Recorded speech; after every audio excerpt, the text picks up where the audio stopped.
social media. How are we doing tonight? Look, I hope everybody out there had a safe and fun and monumental 4th of July, and I hope everybody has 10 fingers still intact, because the last thing you want to do is end up like Jason Pierre-Paul and have, 2 fingers blown off? Now he's got to walk around looking like this, looking like a dummy. Yeah. But look, since then, a lot of things have happened. Tonight is an awesome night. We got a lot of things to talk about. We're going to be starting things off with some NHL. Why? Because, man, I think I just witnessed the greatest draft of all time, as far as sports go, too. But we got plenty of time before we get into that. As always, be sure to click the link in the description of this video. Follow on all forms of social media. And, hey, if you like me and you want to keep your information protected, be sure to click the tab that says NordVPN. It is the best VPN service I have had. I've been using it for the last 5 years. It has done me no wrong. You will not be disappointed when you use it. NordVPN, baby. Let them know I sent you. All right. And now, it's time for the most uncut, unfiltered, and uncensored sports talk show you will find on social media. And at the end of the day, you will know whose game this is, with everybody saying, "No Mercy Sports." Yeah, let's get into it, baby. I'm so excited for this.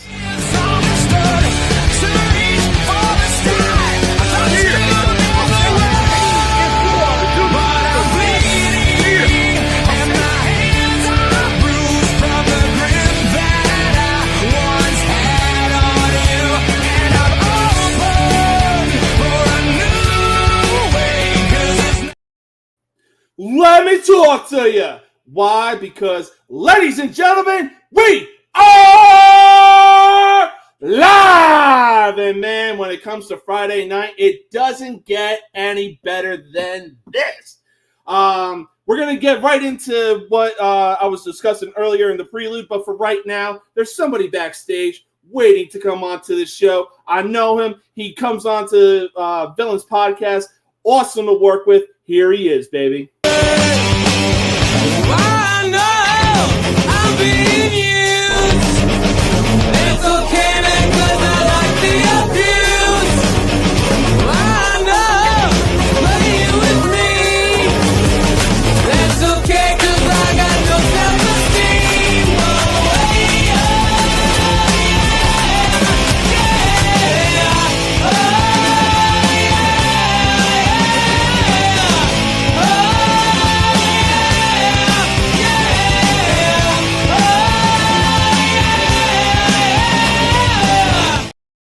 Mr. JT, what is going on? How you doing? Hey, what's up, my man? How you doing, James? Can't complain, and ain't nothing but a G thing. You know what I'm saying? I got you, brother. I got you. Yeah, it's been a hot day over here in El Paso, but woo! Yeah, about 88 here in Pittsburgh. We had no rain, though, which was nice. We've been getting a lot of rain lately, so. Oof. Yeah, that's usually going to suck. It's like rain every now and again is fine, but when it's a constant kind of thing, then it sucks. Yeah, we got a nice one. They had a nice one today. Oh, that's good. All right, without further ado, let's get into today's show. Now, honestly, some of these NBA brats need to really start just being happy that they actually made it to the big stage. You know, all their hard work has paid off. They put in blood, sweat, and tears to get to the NBA, get drafted by a team. And we saw from the one player, Ace Bailey, who was just like, just walking up like he didn't give a single fuck in the world. Meanwhile, in the NHL draft, Matthew Schaefer, the first overall pick to go to the New York Islanders, God rest his mother, R.I.P. She died from breast cancer. He walks up crying in tears, and the New York Islanders gift him with his own jersey with a breast cancer ribbon and his mother's initials on the inside of the back collar. Now, should players like that start showing a lot more emotion rather than just, oh, hey, I made it. You know, the work ain't gonna stop. First off, man, I think what's going on with these NBA kids, a lot of them is they've known they've been a first round pick since they've been 16, 17 years old. I'm going to be coming out with an article here the next day looking at 2026's first round picks, and I bet you 7 of them are high school kids right now. So that goes to show you with the AAU and the way basketball is run nowadays, these kids know they're going to spend 1 year in college. On Ace Bailey front, he sort of dropped a little bit, so I think he was bitter about dropping, but still, I mean, you're getting drafted into the pros. I mean, I'm not gonna make this make it be political or a race issue, but NHL players are just. I've gotten to meet all 4 sports players from all 4 sports in my life. I've been lucky enough, dude. NHL players they're just different breed of human beings. I mean, They really are. I could tell you 5 Sidney Crosby stories right now that would make you shake your head. And this is the greatest hockey player in the world. And some of the stuff that I can tell you he's done in Pittsburgh that doesn't get publicized it's phenomenal. So it's hard to compare the two. I think a lot with the basketball is these kids do know from AAU circuits that they're a first round pick when they're like 16, 17 years old. And I think it's going to hurt. It's going to hurt them in the long run. And I think we talked about this a little bit the other night was that I think with the NIL money and everything else just getting bigger and bigger, these young kids are going to have a lot of rough decisions to make, man, with what's right and what's wrong before they even become 18, 19 years old. It's sort of scary. Yeah, it really is. All right, but hold that thought. We got one more person to introduce, and here he is. I'm a bad guy, the one you love to hate. Andrew Anderson, stating truth that just can't wait. Got a podcast, like a punch right to your face. College sports villain, taking it over the place. I bring the facts whether you like it or not. Dropping truth bombs, giving it all I got. They call me a villain. Well, I wear that badge with pride. Nothing but secrets they try to hide. Hard rock in my veins, rebellious to the core. I won't back down, won't take it anymore. The bad guy of the podcast world, that's me. Unleashing the truth, setting it all free.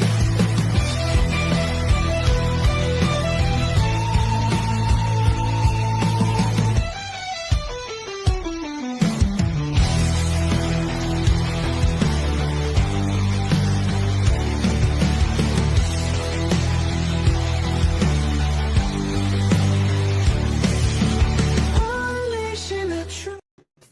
Mr. Andrew Anderson, what is going on, baby?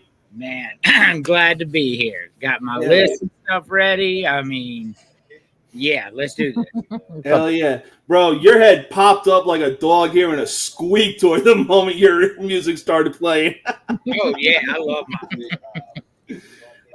So Mr. JT and I, we were talking about not essentially comparing the 2 sports, but just how emotional the players get when they hear their name being called because they got drafted and they made it to the bigs. I watched the NHL draft a few weeks ago, and practically every single player that got their name called, they couldn't stop crying. They couldn't stop hugging their families. Meanwhile, you got other players in the NBA that are acting like they were literally gifted this on a silver platter. So the way I see that is the minor leagues, college hockey, there's no nil there.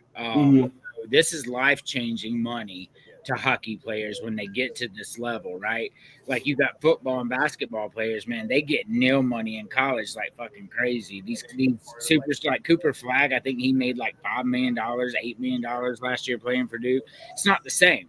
Like they already have money through nil. Hockey doesn't have the nil program that these other sports have.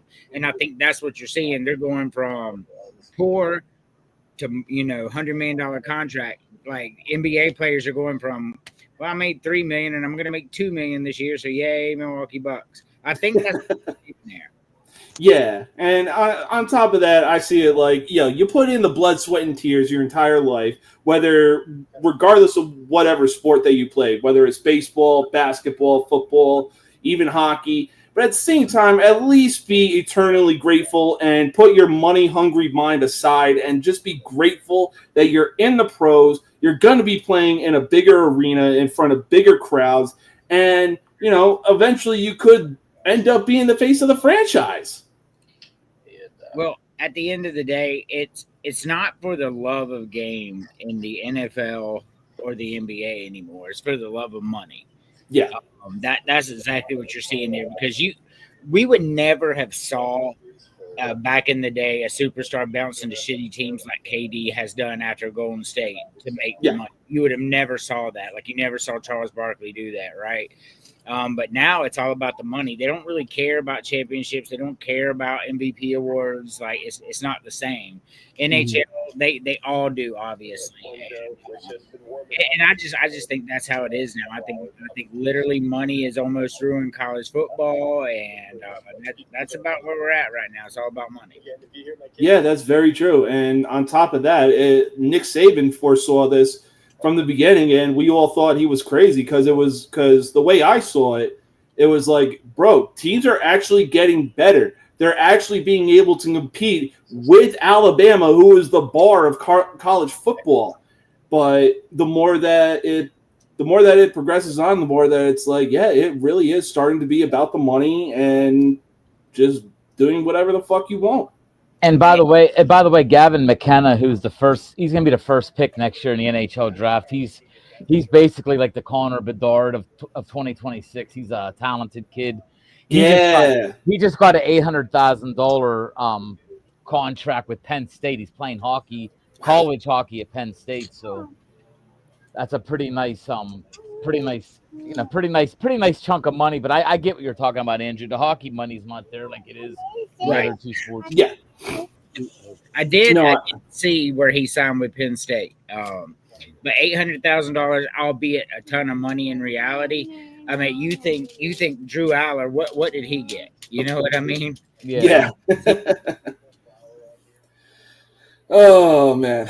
Well, we're going to stay in the realm of hockey because going into this season, the 2025-2026 season, it has been 100 years since the Blackhawks have been in the NHL. And, man, what a time to have been alive during their 2010 to 2015 run. They currently have 6 NHL championships to their name, 3 of which, oh my God, I couldn't believe the teams that they had when they won those. Have the Blackhawks shown that they are one of the best teams in hockey? Right now? No. Right now? No, definitely not. But on their championship winning seasons, hell yeah, they were. So would I consider the Chicago Blackhawks a blue blood of the NHL? They're on the cusp, right? I mean, titles. They're one of the original 6 too.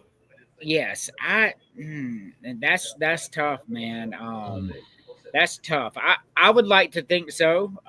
If you haven't figured this out yet, JT, I don't know if you know about my hockey standing, but I am a Blackhawks guy.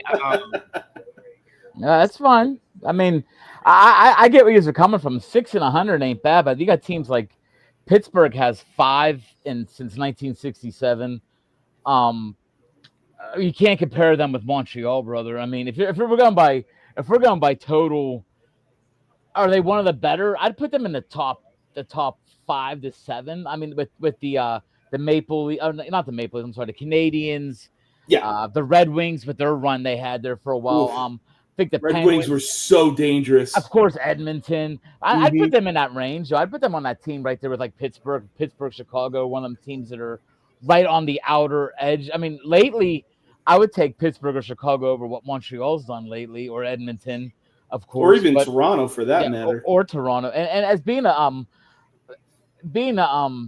what's that called? The early 6, whatever the hell, the original 6. They are one of the better they are one of the most consistent original six teams. I mean, the Rangers went how many years before they won one for a while. The like we talked about the Maple Leafs, the Canadians are the Canadians are the UCLA of the NHL. I mean, they're the Yankees of the NHL. I mean, they're the ones that won how many cups in a row back in the day, and then Edmonton, of course, is right behind them with the Gretzky runs. But I'd give Chicago some credit. I'd put them in that top five with like Pittsburgh and Chicago and teams like I'd put them ahead of Toronto. I would. Oh, I'd yeah. put them ahead of Toronto. Yeah, and honestly, you're absolutely right about the placement as well. Like 5 or between 5 or 7, like that is a solid placement for a team that has done what they've done. When you look at the last basically 20 years, essentially. Yeah, you don't hear about Chicago having these long like the Flyers right now haven't won since '75. I mean, I was 1 year old, so that's 50 years ago. But the Blackhawks have never had one of them long stretches. You always hear some of these things like Toronto right now is like jinxed, and Toronto just can't win right now. I mean, Pittsburgh's been lucky. They went from 67 in 92 was the first one. So they only had to wait 15 years, and they've been besides these last like 3 years. I mean, Pittsburgh's one of them teams that have been pretty consistent too. Detroit, I always forget Detroit, but Detroit has been real consistent, man, over the years. Oh yeah. And honestly, when you go back and look at their 2010 to 2015 run, there were some serious contenders at the time, too. I mean, Boston was at the peak of their powers. The Penguins were still doing their thing. The Kings were just coming up and finally won their first one in 2012. Like, almost everybody in the league at the time between those 5 years had a stacked team. I agree. Kings especially. You and the Kings seemed like Kings were winning every other year. It seemed like it was LA, Chicago, or Pittsburgh, or Detroit. I mean, it was like that. Those are the 4 teams. I mean, just recently you got like, of course, like Vegas coming onto the scene. I mean, Vegas is putting up huge numbers for only being in the league, 6-7 years. They've already got a cup, and they've been to 2 cups, which is phenomenal. But well, I mean, you know, look at the market in Vegas though, which makes Detroit's run all the more impressive. Like Detroit is the fastest shrinking city in America, and it went from just being one of the greatest cities ever to a broke down, busted nothing. Las Vegas though has all the monies, so they should be successful.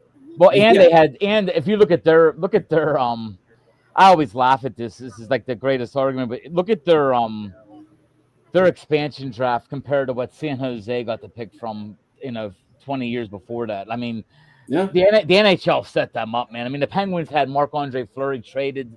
They traded Marc-Andre Fleury before the expansion draft. They already had a top-notch goalie going into the expansion draft, and they were able to pick guys like Marcia Salt, guys that shouldn't have been. They would never have been available 20 years ago in the expansion draft. I mean, San Jose took Bob Erie from Pittsburgh, was one of their best choices back in the day, and that's why it took San Jose, Ottawa. It took them teams a long time to, establish themselves. Didn't San Jose? They came in when I was like 10, bro. So they've been out of like 35 years now or something like that. Yeah, I mean, they took Bob Erie from the Penguins, who I'm 51, so I remember the San Jose, the Ottawa draft. The Senators. That's another pretty decent team. Yeah, they're another young team. And that's one thing that's great about the NHL right now, boys, is you can look at every roster has 1 or 2 legit young talents, which I think the league's starting to get a really good It's going back to when Sid the Kid, Patrick Kane, Jonathan Toews, all those guys were coming up, and it was like, holy shit, hockey is about to be the biggest sport in the country right now. It's true, man. I know that was your childhood, man, but I'm telling you, when we had Jaromir Jagr and we had Mario Lemieux and we had Wayne Gretzky, like that was the golden age of hockey. I'm telling you, hockey used to be on TV more than basketball. A lot back then, even in the South. You ain't lying. Crazy. You're right, man. I mean, hockey. I think the worst thing Bettman has done, he just doesn't know how to market the game the right way, man. I mean, this game should be getting a lot more recognition. It should be getting better playing time on Sports Center. It's always the last sport to get in. Sometimes they show soccer highlights before they show. They really do. NHL. That's the saddest thing. They show WNBA right now before NHL, which it drives me insane. But a lot of it has to do with Gary Bettman. I'm telling you, just the way that they market the game is not. I mean, the one thing that he did right to market the game was do that Four Nations face-off of USA. Like, oh my god! Definitely. I tuned in. Oh, I was like, bro, this is how you market the NHL. And now we got the Olympics coming up, and practically everybody in the NHL is going to be competing. That and the outdoor games. The outdoor games is a great move. I mean, I know here in Pittsburgh we've had, I think, 3 of them now, and we had the first one, of course, whenever Sid scored the penalty shot against Buffalo, or the overtime shot against Buffalo. But I think it adds a little bit. I know now on like New Year's Eve or New Year's Day, I'm looking forward to that NHL outdoor game. I still watch it no matter who's playing.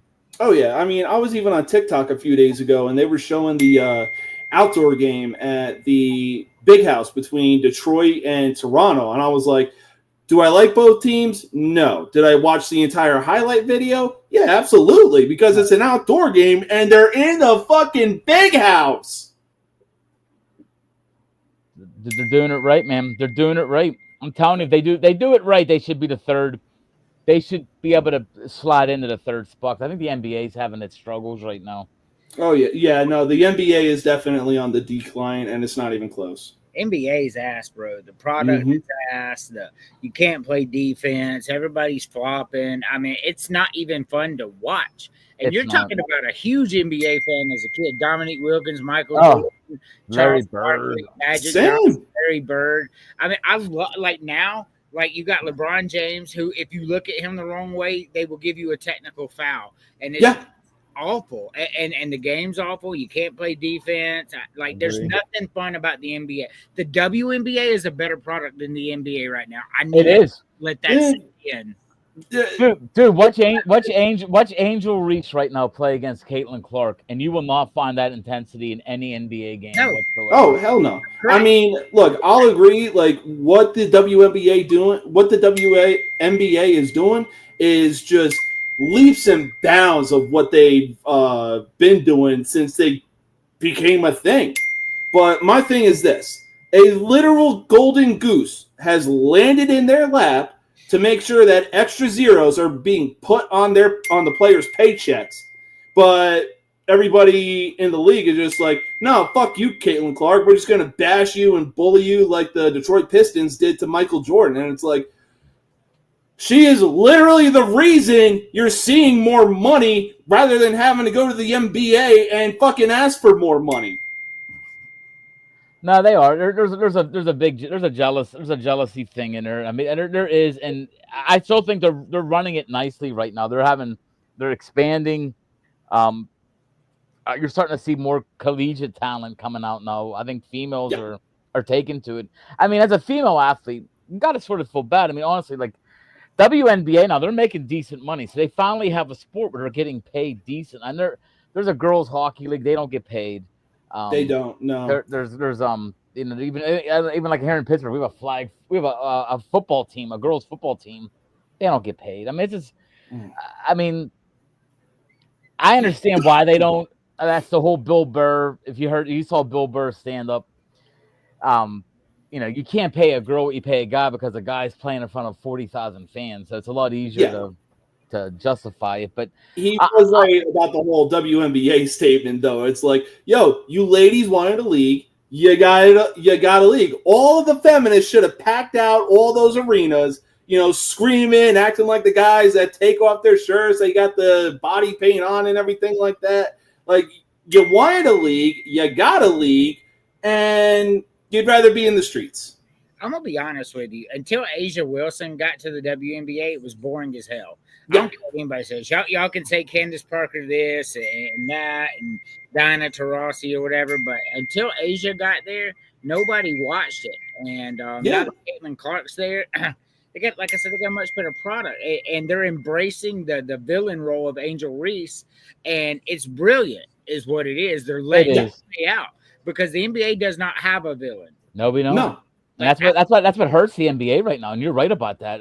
Yes. From Bill they had a Lambier, villain 15 years ago, and then everybody just decided to put their tail between their legs and be like, you know what, LeBron is better than Jordan. we had Dennis Rodman back in the day. We had Bill Lambier. I mean, there was Ron Artest. I mean, you can name a handful that you'd watch just to see if the guy was going to implode. Rick Mahorn, Barkley. I think now the guys, like before the games meant something too. Like, I mean, now these guys they're hugging and shaking hands before games and after games. Yeah. And it's just, I mean, look at the NBA Finals when the Thunder won. They were just, dapping each other up, and hey, maybe it was because Tyrese Halliburton got injured, but at the same time, you just won your first championship in franchise history. Yep. And you acted like you just got out of the first round like it was nothing. Meanwhile,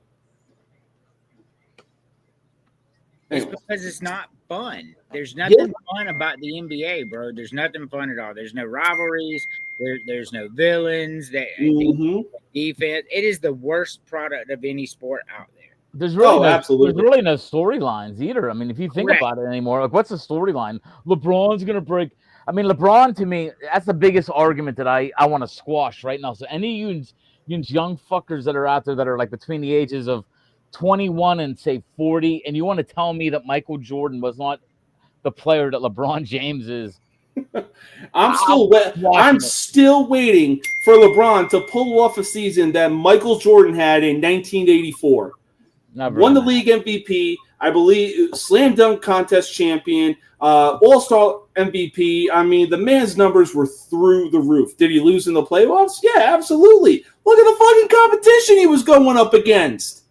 Yeah, and them guys got beat up back in the day. I mean, if LeBron played 40 seconds in the game that Michael Jordan played, he would be crying and down on the ground. I mean, can you imagine him going against Isaiah Thomas, Bill Lambier, Rick Mahorn, them guys from the Pistons? He would be crying. He'd ask he'd be thrown out of the game for even complaining to the ref. Yeah, he would. I would love to see that though, man. I wish you could find a sim that could simulate the physicality of the league the way it was. Because I mean, even a guy like Larry Bird, I mean, them guys were just so physical back then. Daryl Dawkins, Charles Barkley. I mean, them guys were just. It's a different league, man. It is, and it was respect. I think that's what we're losing in sports nowadays, and all four sports is respect. Because even in baseball, dude, if a guy hit a homer and flicked his bat 20 years ago, Nolan Ryan would have put the next fastball 5 inches into his ear. I'm not even exaggerating when I say that. There's just no you absolutely right. Look, baseball, I get it. It's definitely about flair and everything like that. And look, I honestly don't mind it, but especially when there's beef behind it, you get a good home run, you flip the bat and everything. Like I love that kind of shit. Like, you got beef with each other, show them that you're the better team. Okay, bet. You hit a home run, you did a fancy-ass bat flip, bet. Now shit's about to go down. Now you're about to get drilled. Yep, because we took that shit personal. I played 38 and over baseball up to 5 years ago. Like, I was as a 45-year-old, and I'll tell you what, I pitched, and I'll tell you what, if a guy on my team got disrespected, guess what? When that guy came up, I don't care if I threw 65 miles an hour at the time that I was done playing. I'm throwing the ball as hard as I can at your back. That's the way baseball should be played. I mean, you're already taking away the sliding. You can't run the pass. Back in the day, you used to run the catchers over. I mean, can't do that no more. You can't slide hard. There was a big time amount of injuries that were piling up, and I guess the straw that broke the camel's back was Buster Posey's injury. Yeah, that was the one. So I'm okay with them changing the rule with running over the catcher, simply because it's just they were doing it. It wasn't like the old days where they were just trying to run over to get the plate. Like they were, intentionally trying to hurt. But I agree with JT 100%, man. So I played baseball for 20 years, right? And I was a pitcher, is what I was. And I got to tell you, you have to do tit for tat. So I got up there one day, and their pitcher, big, huge motherfucker, man. We were like 12. He was like 6'1". He hits me in the leg, man. I had a bruise right this big. And he threw about 85. But so did I, right? So when I got up there, he got up to bat. Man, I struck him out because he thought I'm gonna hit him. You know what I mean? Yeah, for sure. Bailing out, probably getting a little nervous, bailing out. So easy to strike him out. But when their big dog got up there to hit, their cleanup hitter, I hit his ass right in the neck. Boy, that umpire threw me out. My mama was on the field jerking me off, and like, you went with the neck. You went with the neck. You went beyond. You did what my son did.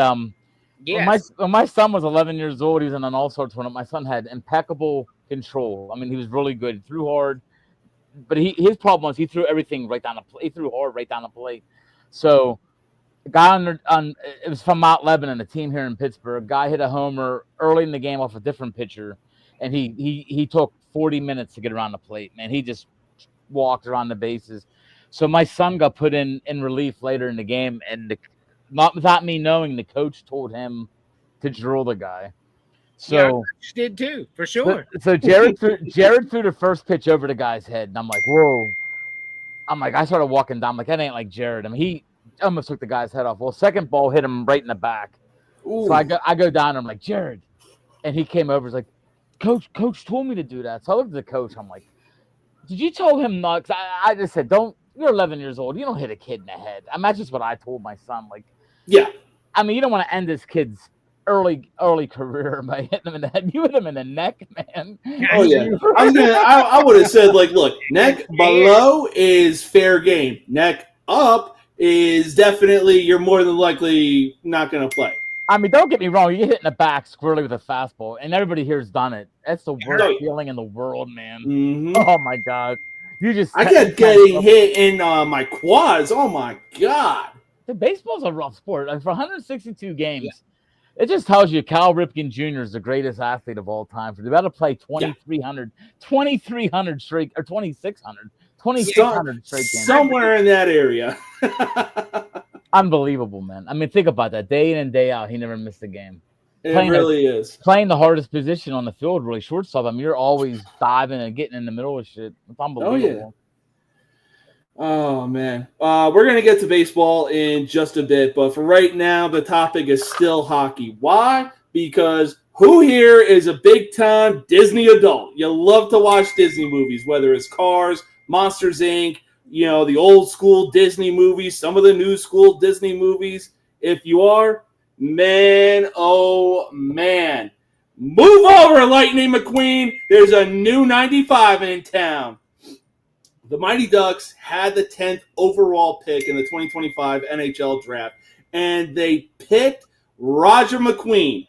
Not even 10 minutes after he was picked, he was flown in a chopper out to Disneyland to take a picture with Lightning McQueen, with like a Lightning McQueen statue that they have in Disneyland. Yeah. So the time comes for him to pick his number. This kid had the greatest chance to do the greatest thing of all time and seized the opportunity. He is now going to be wearing 95 when the season starts, and it's going to be awesome. Would it be surprising if Rodger McQueen 95 jersey is one of, if not the top selling jersey in the NHL? Yeah. I mean, what about Connor Bedard, bro? Oh yeah. I think and being honest, Pittsburgh picked at 11, so we picked right behind this pick, and I was they had Happy Gilmore pick him. No, that was Boston that did that. Boston. Yeah, you're right. You're right. The Bruins. He wore the Bruins. Yeah, James Hagens went. From Boston College. Yeah, and that was his favorite movie, so that worked out. But I wanted Rodger McQueen to drop to Pittsburgh really bad. He was a 6'5" center. He has a bad back though. He's had a bad back for the last 3 years. He's missed a lot of games, so he's got like that hockey back injury kind of thing, which Pittsburgh knows well because we had Mario Lemieux who went through that for 10 years. But I think it's a great pick if he works out well, and I think he could be he could be that transcending pick that helps Anaheim battle back from where they're at right now. I mean, they traded John Gibson. They're pretty much rebuilding their team. I think McQueen's a great pick, man. Oh yeah, no. I mean, look, Anaheim is definitely. There's a story behind this. It'll be a cold day in hell before I root for the fucking Houston Astros or the Texas Rangers because both teams suck. But yeah, Anaheim picking Rodger McQueen, that was easily a great pick for them. Just the draft overall was so much fun to watch, and a lot of I mean, even the picks that Chicago had, they are set up so bright for the future, and it's not even close.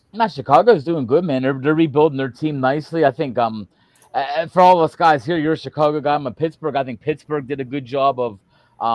We had 13 draft picks. We haven't had 13 draft picks in forever. We haven't had 3 number 1 picks since we took Mario Lemieux and Doug Bodger back in 1984, and another guy named Robert Ballinger. So Pittsburgh's excited too. We're gonna have a bad year this year. Like I'm rooting for the tank, man. I mean, hey, it was 21 years from Lemieux to Crosby. It'll be 21 years next year's draft from Crosby to give me Gavin McKenna, man. This kid's good, and I would take him. Hell yeah. Dude, you are probably higher than the elevation in Denver if you really think that much. You talking about Colorado, the Avalanche? No, Denver. This comment right here. Denver is better than Chicago. Arthur, you just said something about Pittsburgh too. Yeah. Trying to piss us all off. Dude. God damn. Damn. Talking about waking up and choosing violence. Dude, Ben Roethlisberger was their daddy for 21 games, man. 20-1 or whatever he was against Cleveland. They're the mistake by the lake. So if Cleveland's the mistake by the lake, man, Pittsburgh's a little better shape. Let's not forget how much Cleveland has sucked over the last 25 years too. You take away the LeBron rigged NBA championship where they basically went out and just drafted a team for him that year. That's basically the only time they win, man. They ain't gonna win. No, the Guardians won, but they won one time here back in the they beat the Marlins, I think, or I'm bad. They haven't won. Oh, that's right. They lost to the Marlins. They lost. Yeah, they lost to the Marlins, and then in 2016 they lost to the Cubs. In my opinion, the greatest World Series of all time because the amount of emotions in that series was just unreal. That was a great series, man. Dude, I don't know, man. One of the greatest World Series ever, even though my team was on the losing end, was the 7-game series with the Braves and the Blue Jays, man. That shit, I was sick to my fucking ass. Joe Carter? Yes, I was. Oh, my God. I can imagine. Gosh, I was like 10, man, and I'm like, because the Braves sucked in the 80s, James. You don't understand, man. They didn't win 50 games. They were bad. And oh, my God. So I watched it, and then all of a sudden in 91, we went from worst to first, and I'm like, oh, my God, we're good. And then, like, that shit was heartbreak. I'm not gonna feel bad for you when Sid Bream. Sid Bream's my love Sid Bream. Yeah, he was still I think Mike LaValliere still got him up. I wish there was instant replay back then. Hey, that was the worst moment of my life, man. That was horrible. Sid Bream, he ran from second with one leg and had the slide to win the game. And also, we took Rafael Belliard from y'all, too. Like, we took 2 really good players, to be honest. And all we had to do is bring Tim Wakefield in. I'll say this to the day that I die. I love Jim Leland, but we had a pitcher that nobody hit back then. And he could throw every single day of the week because he threw knuckleballs. His arm wasn't sore. And we could have brought him in. We brought in Stan effing Belinda. And believe me, man, I'm telling you what, I feel like I'm still sitting on the couch in my dad's apartment and just crying. I mean, I never cried that hard in my life after a baseball game, but we were that close to going to the World Series that year. And oh, yeah. No, the only 2 times that I cried as a diehard Yankee fan was the 2001 World Series against the Diamondbacks and the 2004 ALCS where the Yankees blew a 3-0 lead to the Boston. Oh my God. I have never been so depressed in my entire life than those 2 moments right there. Look, that 3-0 game is unbelievable. Y'all have how many fucking World Series titles since you've been alive? There's I know, man. Sympathy for the Yankees whatsoever. Pittsburgh won in 1979. I was 5 years old. That's the last time we won a World Series. So. I was -2, and James was like -20. Yeah, but hey, it could be worse. It could be worse. You could be a fan of the worst team in the league right now. Hey, hey, Arthur, we share something in common. We both got to watch Clint Hurdle manage our teams. I liked Clint Hurdle, though. I think Clint was a good manager. But Man, Colorado is rough right now this year. I mean, I thought right when we thought the White Sox stood up to the microphone and said we are the worst team ever, Colorado said, hold my Coors Light because I'm going to show you something. Completely agree. Oh, my God. Yeah, Rockies are super ass, not just regular ass, super ass. Yeah. I don't know how you bounce back from a season like that, though. I don't know really if they don't. will, man. They're in the toughest division in baseball, too. Yes. Yeah. Oh, yeah. Oh, man. All right. But before we go into our first commercial break, we are going to talk some WWE as tomorrow night is Saturday night's main event. Now, going into Night of Champions, CM Punk said it best. It was basic punkonomics on Friday Night SmackDown when John Cena thought that he had CM Punk figured out. He knew every move he was going to make and so on and so forth. But in a grand twist of things, CM Punk would come out to John Cena's basic thugonomics, decked out head to toe, Chicago Bulls hat, Chicago Cubs wristbands, and the powder blue Cubs jersey that they love to wear. And how those two kept a straight face when CM Punk was freestyling is beyond me. But when you look at it, and speaking of basic thugonomics, was that Cena's best gimmick of all time during his time in WWE? I'll be honest with you, there's a large gap of wrestling I didn't watch, and most of it involved the Cena era. So I really didn't see all of it. I'm the same way too, man. I apologize. The last wrestling I remember is Junkyard Dog teabag and Big John Studd back in like the mid 80s, late 80s. That's about the last thing I remember wrestling wise. I mean, I know John Cena is, of course. Yeah. I know CM Punk is. I just don't. I haven't watched any of that. But I apologize. No, it's all good. I will say this though. Last year because of this guy. Yeah, I will say this though. For me though, John Cena's basic thugonomics was easily his best gimmick. He was constantly coming out every week, spitting freestyles. It was like we were watching a WWE version of Eminem. He was just coming out, freestyling, had the old school gear on, and just everybody flocked to it. And the second that he became Super Cena, it was game over. So, but we are going to take our first commercial break. We will be right back, and then we got some baseball to talk about. But until then, we'll be back in just a minute, fellas.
What?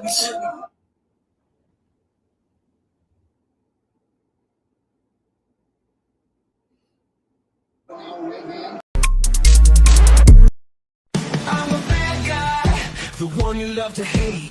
Andrew Anderson, spitting truth that just can't wait. Got a podcast, like a punch right to your face. College sports villain, taking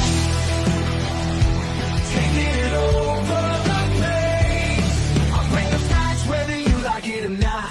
Dropping truth bombs, giving it all I got. They call me a villain, well, I wear that badge with pride. Nothing but secrets they try to hide.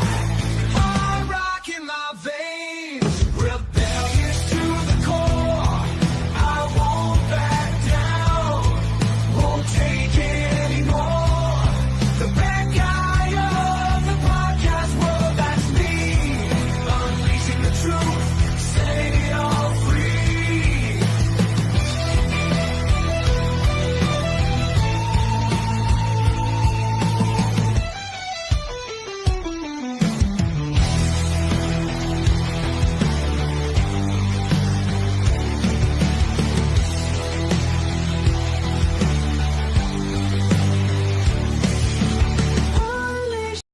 What?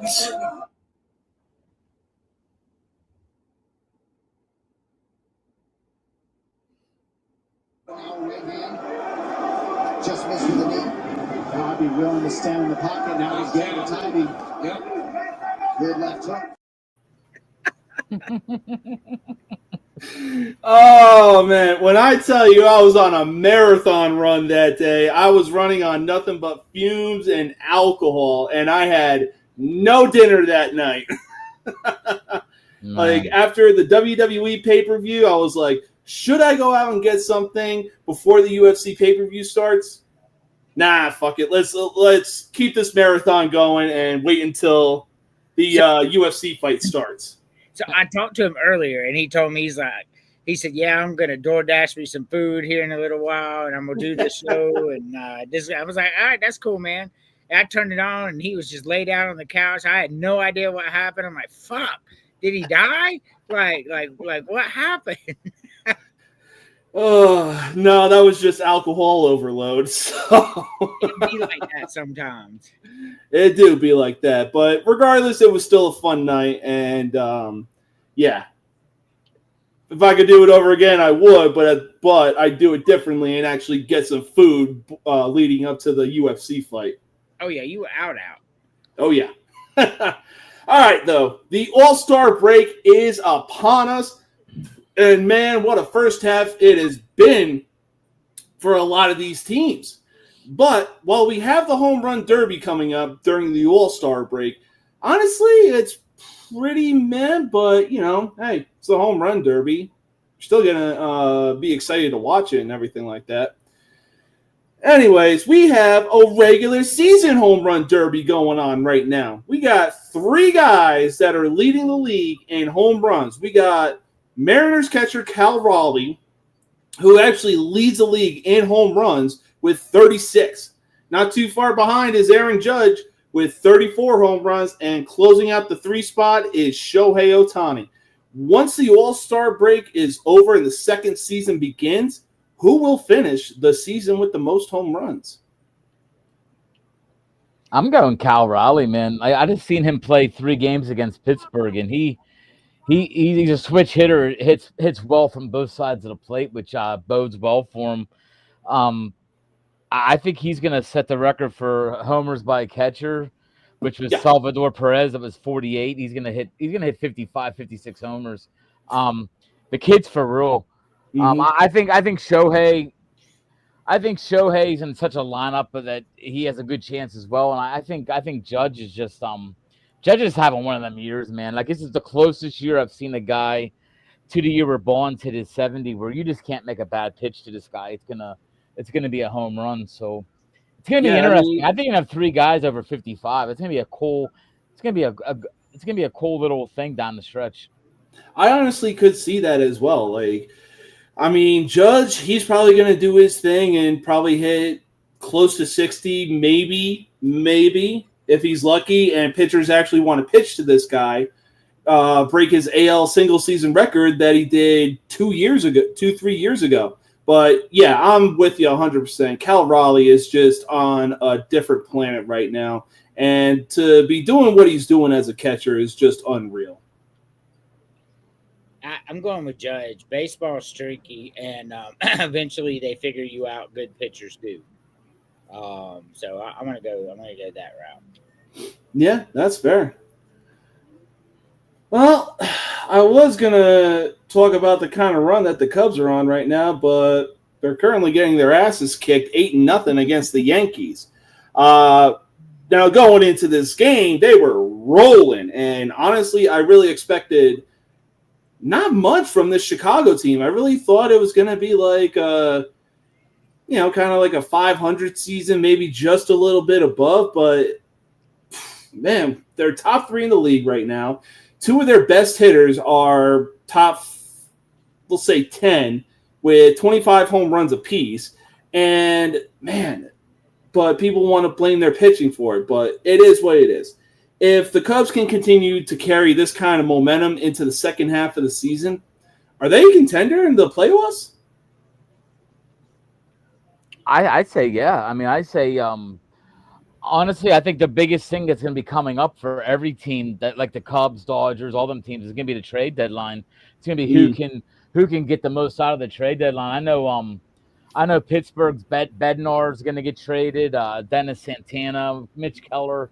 So whoever can pick up these guys for the cheapest price. I mean, Cubs, Pete Crow Armstrong right now is doing something. He's playing baseball like I haven't seen in a long time. He's fun to watch. Like he's worth the price of admission. I mean, he's a guy that I enjoy watching him play ball. He's a center fielder that goes and gets the ball. He hits the ball. He runs, steals bases. He's a speedy little bastard is what he is. He's exactly what you want at the top of a lineup, man, to a T. Then you got Suzuki's having a phenomenal season. And then you got some good pieces around them like Turner, Happ, Swanson. I like their lineup the way it's built. I think if they make 1 or 2 good moves, there's no reason Chicago can't get through the National League. Yeah, no, I completely agree. Like, they have a really solid lineup. Their pitching might be the downfall of them, but hey, you never know. You know, we still got 75 plus games after the All-Star break, but as long as their offense and defense is operating on all cylinders, hell yeah, they're definitely going to be making a run in the playoffs. Baseball is dead to me. It's because Bally Sports Network, I think they had to like file for bankruptcy. Then fucking God, who's the commissioner again? Oh my gosh, I could see his face. Manfred. Rob Manfred. Rob Manfred. Yeah, me too. It was a literal domino effect with what happened after they cut ties with Bally Sports Network. They cut ties. They signed a deal with FanDuel Sports Network. FanDuel Sports Network, a fucking betting place. And next thing you know, about a year or 2 later, Pete Rose is eligible to go into the Baseball Hall of Fame. Crazy how that fucking works. Well, there's 2 things. One, I guess I should be blessed that I don't get to watch the Braves this year. They're really super ass. They're under the Marlins. Brian Snitker should have been fired the year after the World Series. That was all Ron Washington's team and his doing. Snitker is the worst motherfucking manager I've ever seen, not named Chuck Tanner. He is just super ass. The Braves. Chuck Tanner was ass. He won 50 games a year for the Braves. Anyway, the Braves suck. But it's not that I haven't seen the Braves suck before. But it's all Manfred, man. Like the blackouts that he allowed, and then baseball is losing viewers like rapidly at the greatest pace in history. And he comes out and he goes, "We need to figure out what's going wrong with baseball. You blacked out the fans from watching the game, you stupid bastard. That's what's going wrong with baseball." Yeah, that's why. Why is viewership down? Well, let's take a step back and actually think about this stupid shit. You signed with a sports network that most people can't even get. But when you had Bally Sports Network, at least you could actually fucking watch the games. Correct. Like, I mean, even on my TV service, Bally Sports Network is still up, but at the same time, I got to go searching through the MLB games to be like, okay, what team is playing that I said was going to have a good year, so on and so forth. And it's like, my God. I stream. I get them all, man. Nice. Streamist or? I broke my Fire Stick. Nobody get me in trouble. I pay a company in China. They just send me everything. I get every channel in the world, man. Nice. So I actually do everything legal way. Watch it. Like I'm gonna be real with you. So right now, like I'm looking on. I have YouTube TV, right, which I love college football season YouTube TV. Let's just go. I'm gonna go down. I'm gonna tell you what sports events are on. The Wizards at the Suns, which is Summer League. Right. Yeah. Women's college basketball, which is gone. Syracuse and Pitt is currently on right now. Football game from last year. The Bulls and the Raptors. So no live fucking sports at all. Like baseball is dead to me. There's no baseball whatsoever on here. None. Not one. Not one baseball game can I watch right now. Not one. And that's not YouTube TV's fault. That's MLB's fault. And they can kick rocks. That's a fact. That is a fact. But I mean, I will say this. I am glad that, getting to discuss all these other sports, because if you turn on, ESPN radio or ESPN radio, or even FS1, they're still talking about baseball. They're talking about They're talking about football, and they're talking about the NBA Summer League. Like, I vividly remember turning on ESPN Get Up, and they were like, oh, what will Dak Prescott have as a legacy if he were to walk away from the game? Money. That's what you have to talk about? It's not like baseball season's on. It's not like the NHL season is going on. Like, I can literally count on one hand how many times they talked about baseball and hockey. And I'm like, don't be talking about this shit like you actually know what the fuck you're talking about. Just baseball's dead to me. That's fair. But we got a whole second half coming up, and honestly, I think Eminem said it best in his song Business. Let's get down to business. I don't got no time to play around with this shit. Must be a circus in town. Let's shut this shit down on these clowns. Now, the second half of season of baseball is when playing baseball really matters. Why? Because the playoffs are on the horizon. With how the season has been going for most teams, is there still a chance some of them can make a run and clinch a playoff spot? As far as who? Because the Yankees are in second place, so they definitely can make a run. Told you. I mean, you look at Toronto, the Rays first. Yeah, Central. I mean, Detroit's the best team in the league. I just want to point out once again, I said that before the season. That you did. I knew that AJ Hinch was going to carry that wave of momentum that they had in the second half last year. Man. And we're seeing the resurrection of Javier Baez. The only two teams I can really think of in the Central are the Royals and the Indians. The West, maybe Seattle still has a chance, but as far as everything else goes, it looks like the West is going to go to Houston. I think the National League Central. I think that's I think it's the best division right now with teams that could. I think even the Reds in fourth can make a run. I know Pittsburgh's out. Don't get me wrong, Pittsburgh's. But the top four teams in that division, I could see the Reds making a run with their young pitching. They have a ton of young pitching. And if they get their lineups, they got a solid lineup too. So I mean, the Reds, Cardinals, Brewers, Cubs is going to go down to the wire. Oh yeah. They're only 7.5 between four of them. Oh yeah, and honestly, it wouldn't surprise me if the Reds were the surging team in that division, because Cardinals are good. I speak with a buddy who's a Cardinals fan, and he's like, "Bro, our pitching is shit. We got good players. When one player doesn't show up, one player steps up, and vice versa." The problem with the Reds is they're streaky. All right, so the Reds had closed the gap, and they were really close, and then they go 4-8 in their last 12 games. So that's the problem with the Reds. They're inconsistent. I don't think we're going to see them in this March.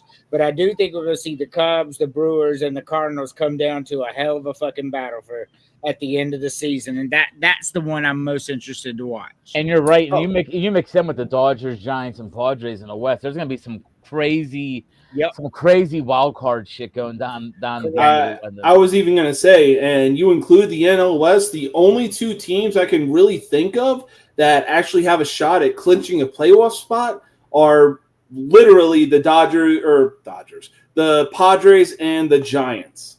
But they need to start playing the right baseball at the right time and at least go on some kind of streak to get within shouting distance of the Dodgers. Otherwise, other teams are going to take advantage of your loss. And Padres, Giants, Brewers, Cardinals, only 3 of them 4 are going to make it. So it's going to be interesting for the wild card. And I didn't even include the Mets. You got the Mets thrown in there too. So you literally got 5 teams that are playing real good baseball for the most part. The Mets have slumped here towards the end of this first half. They need a break more than anybody.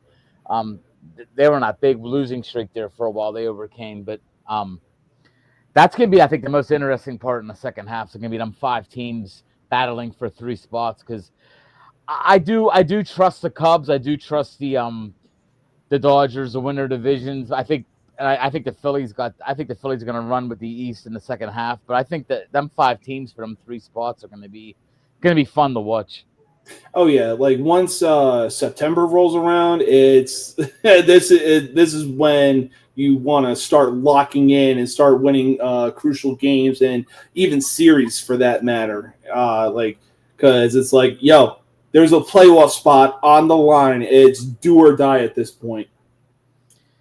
Yeah. I mean, there's not much difference between them 5 teams, being honest. I mean, the Mets started off the year. I think the Mets. Andrew, did we not do a podcast about a month and a half ago? I think all 3 of us did one. Weren't the Mets and Tigers tied for the best record in baseball at one point? It was the Dodgers and the Tigers, and the Mets were right behind them. Oh, okay. And the Mets went on that monumental Yeah, they look bad. Thing that the Mets did. I think they went 5-11 in that stretch, and then they're streaky too. Then they turned around and went 9-2, and then turned right back around and went like 5-9. So,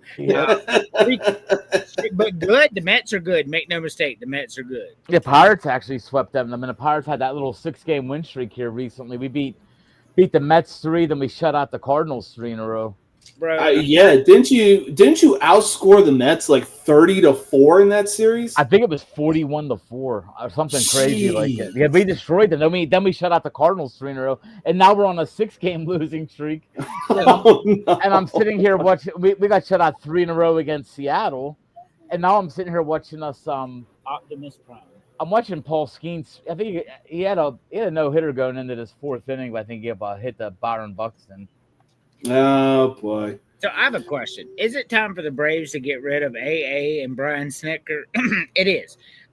So you got swept by the Orioles and the A's in back-to-back series. It's time for the Braves to move on from Brian Snitker. He's a fraud. He's always been a fraud. It's time for that rat bastard to go and get somebody who can actually manage. Anyway, I had to throw that in there. No, swept by the A's and the Orioles. Fuck you, bro. Hey, look! It could have been worse. You could have got a sweep by the Colorado Rockies could have been thrown in there, but at least the A's have some young kind of talent that they have to look forward to. Braves ain't got shit to look forward to while Snicker's our manager. Well, you're only a couple games ahead of the Pirates. I didn't even realize how bad the Braves were this year, man. Yeah, Braves are ass, bro. They're ass.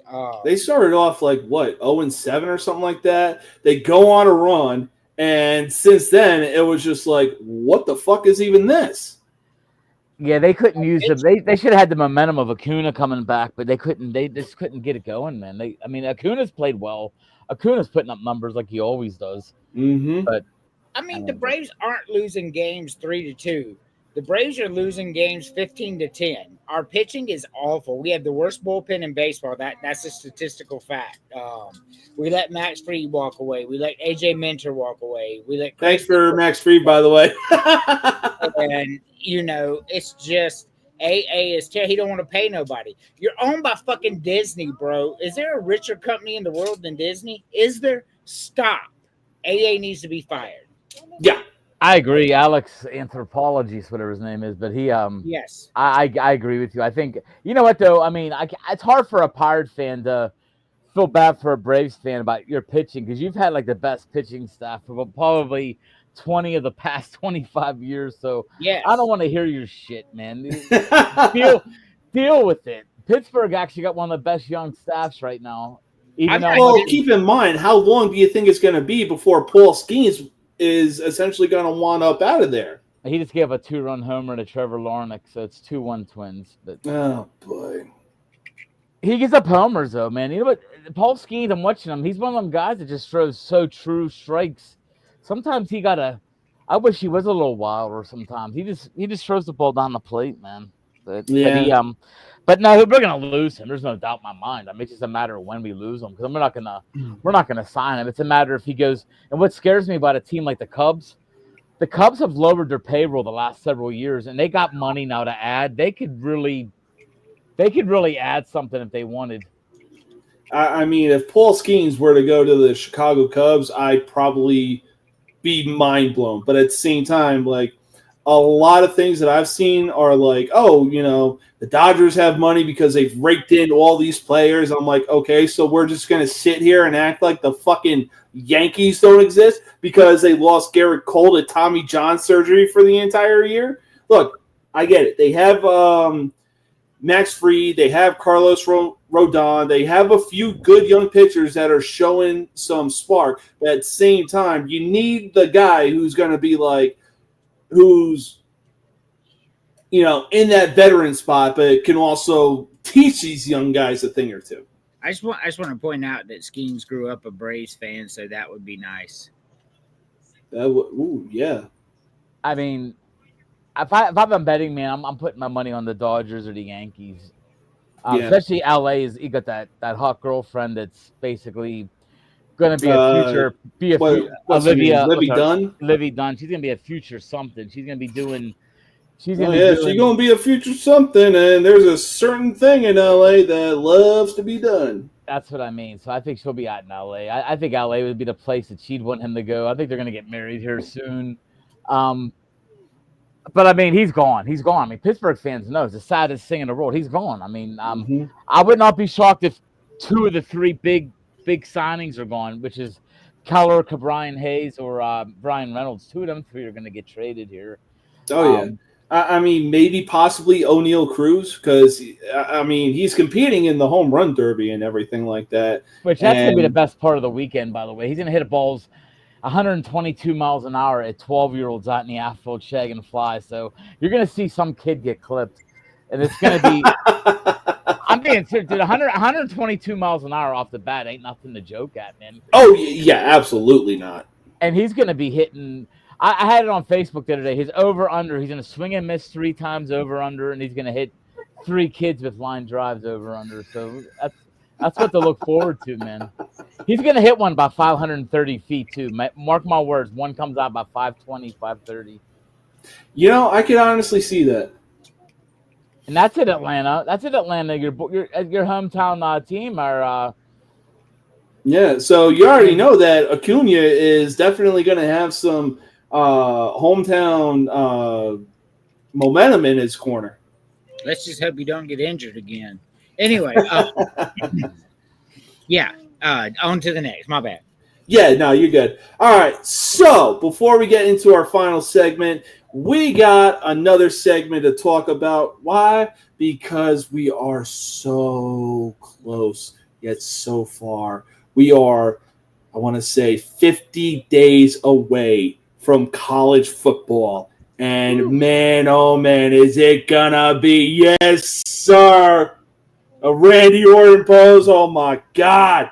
It's gonna be so much fun. I cannot wait to hear the deafening sounds of the loud ass fans in the stadium. Oh God. But I'll say from about 10 down, it's pretty much anybody's game. But the top 5,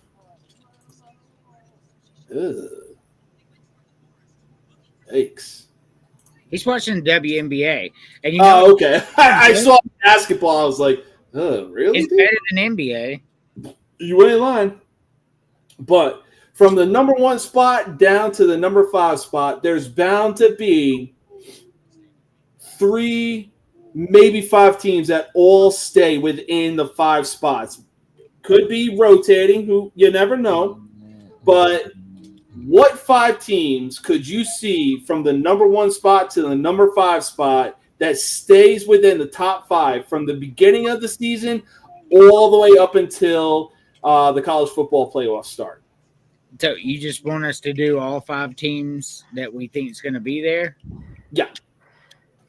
For me, I think the 5 teams that you're going to see everybody talk about all year long and be in that conversation, pretty much a virtual lock for the playoffs, in my opinion. Ohio State, Penn State, Texas, Georgia, and Clemson. Ooh. Those are the 5 teams I'm watching the most this year outside of South Carolina, I promise you. I have them same 5 minus. I have LSU at number 5. I have Georgia at number 6. But I agree with him. I think I don't know, man. I don't think it's crazy. LSU's got talent all on both sides of the ball, man. They got one of the better quarterbacks in the country, which Georgia has Gunnar Stockton, which, hey, I think the kid's going to be good, but there's still question marks, man. You don't know what you're going to get out of that. And LSU's taking a big L week 1 though, and Brian Kelly is the biggest fraud in college football, not named Lincoln Riley. That's just how I feel about LSU. I don't like Brian Kelly. You're not wrong. I just think that I could see it though. Like I said, I have I know we're a little different in our top, but I have Texas, Ohio State, Penn State, Clemson. I know you have Clemson 1, and I have LSU 5, but I could definitely see Georgia because I have Georgia at number 6 anyways, and then if there's ever a team that maybe on an outside team that maybe, and I hate to say because I hate them as well, is possibly if Notre Dame gets really good quarterback play, they could be a team that sneaks up there like it did last year. But I mean, other than that, I don't see anybody like because other than that, I have like Miami at 8, Alabama at 9, Oregon, South Carolina. I've told Andrew this, and I don't mean that I'm kissing his ass by saying this, but South Carolina could be that team, man. They could be that surprise team that if they can get past that road test at LSU, they could be a team, man. They could be that team that just makes that run, and they got a quarterback who's going to be getting a lot of press. Elite quarterback play has a lot to do with how your team goes, and I don't think anybody would question that.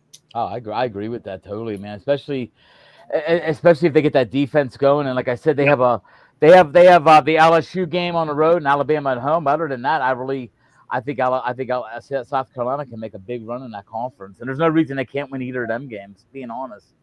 Yeah, Alabama's got to come to Williams-Brice too, and I will be at that game. By the way, my wife being a huge Alabama fan, so. That'd be nice. That'd be a fun one. That'd be definitely a fun one, man. Yep. Oh yeah. Nah. So for me, it was pretty much the same. But damn it, I keep forgetting about Clemson. I just had Notre Dame in the mix, mostly because they were in the national championship. That's not the point. Shut up. I could have came on here wearing a Notre Dame hat. I'm looking at, but for real, I'm looking at it like, they were just in the national championship, almost mounted an insane comeback over Ohio State. But Clemson and Oregon are, in my, as far as the top 5 goes, they're definitely 2 teams that are on the outside looking in, and it wouldn't surprise me if they get in. So I agree with you on Oregon outside looking in. Oregon's going to have a come to reality moment this year in the Big Ten. But I definitely don't see Clemson on the outside looking in. Looking at Clemson's schedule, you have LSU week 1, South Carolina week 13, and everything in between is going to be Clemson beating somebody's ass, and that's facts. Yep. Oh yeah, no, for sure. If anything, I could probably take Penn State out of the 5 spot and put Clemson in the 5 spot. I don't see that either. I got Penn State at 2 and Clemson at 1, me personally. So it's hard for me, but I see what you're saying. I really do. I mean, like, it's going to be fun. Notre Dame was in the Natty last year. I'm not going to give you crazy talk for that because they literally played in the Natty.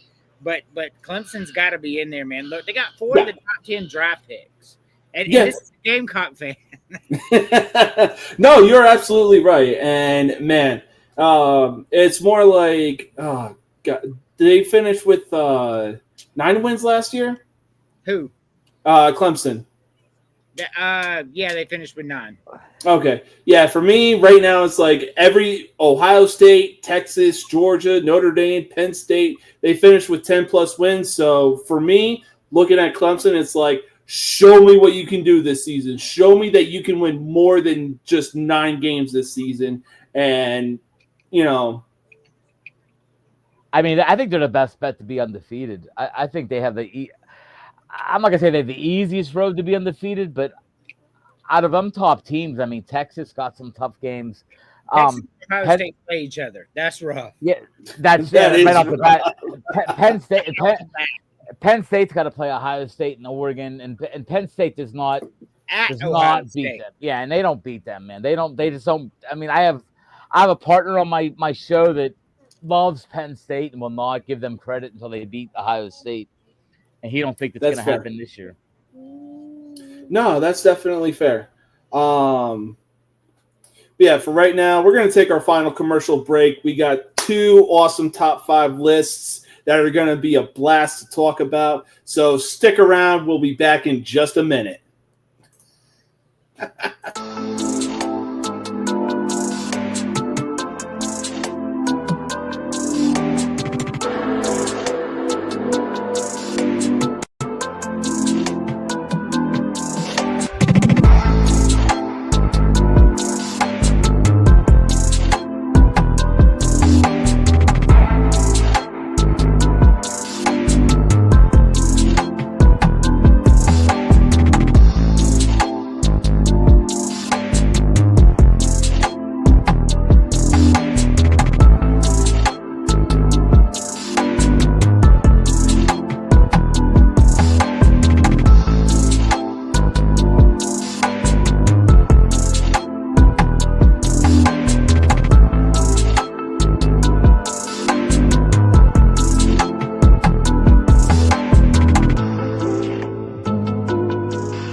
All right, all right, all right. Welcome back. Now, WWE's Saturday night main event is right around the corner. And me and a buddy of mine that I went to basic training, school training, and even met up with a few times on base. We're going to be doing a live stream tomorrow. It's going to be fun. It's going to be awesome. But when I realized that Saturday night's main event is tomorrow night, it just got me thinking, when it comes to, events like the UFC or even WWE, it's all about making an entrance, especially for WWE fighters. And what better way to kick off the final segment than doing the top 5 WWE entrances of all time? Andrew, who you got at your number 5 spot? Number 5, man. I got the Randy Orton Voices entrance, and that's a little newer for somebody like me because generally I don't go, but I gotta tell you, man, when I heard that, even like when I was just watching it sporadically back in the day, like that one hit. Like he'd come out, I mean, every time the place would just go crazy. It'd be the big snake on the Titantron, and whoever that band was is like, I hear voices, and he's doing the whole. Randy Orton deserves to be number 5 on this list. That's fair. JT, who you got in your 5 spot? Mine are all going to be older guys, and I'm going Coco Beware, man. I don't know if you guys remember Coco Beware. He had a parrot. Yeah, and this dude just would come out, man, the music pumping and floating, and just the way he came in, man, it was exciting. I was a young kid. I was I had to be between probably 10 and 12 when all that was going on. But I'm going Coco Beware. Yeah, and he was also a tag team with Owen Hart for a while. I very Coco Beware. Had the little parrot. I love that guy. That is awesome. So, number 5 for me, I'm starting off with a tag team. It's not the Dudleys and it's not the Legion of Doom, but they were a tag team during the Attitude Era. And I have seen this on social media so many times of like, if you're dating somebody and she doesn't know what's about to be said, you need to leave her. But I will say this. The intro starts as it is. Oh, you didn't know? Your ass better call somebody. Number 5, I'm going the New Age Outlaws. That was such an exciting entrance for me as a kid watching the Attitude Era. Oh, I get that. For sure. But number 4.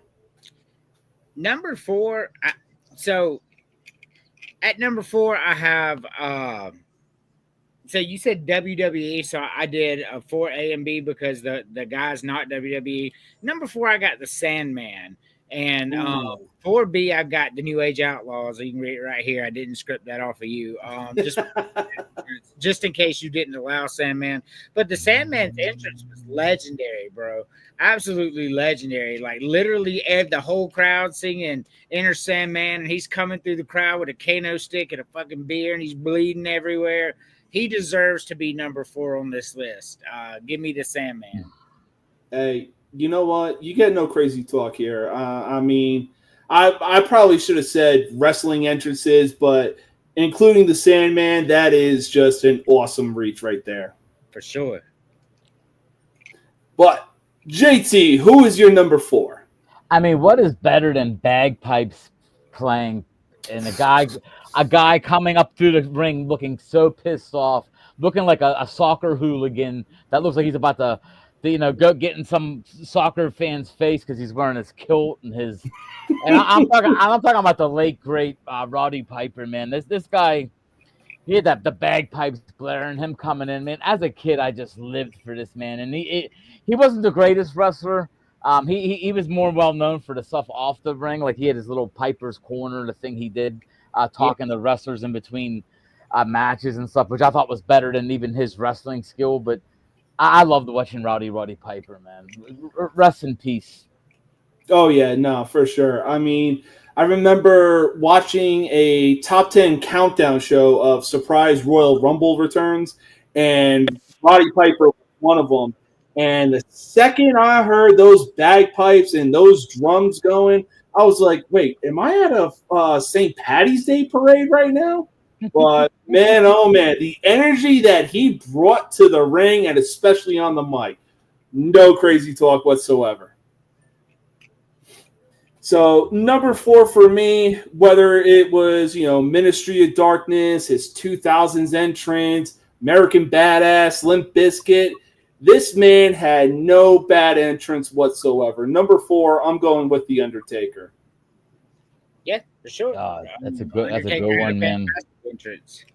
I mean, like, I'm a kid. He's in the arena pulling up in a fucking motorcycle. I'm like, that's cool.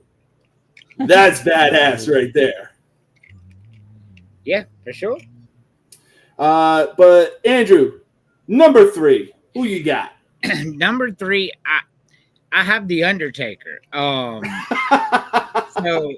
So The Undertaker was actually, like, people don't realize how long this dude's been out there, man. So, like, I watched him as a kid.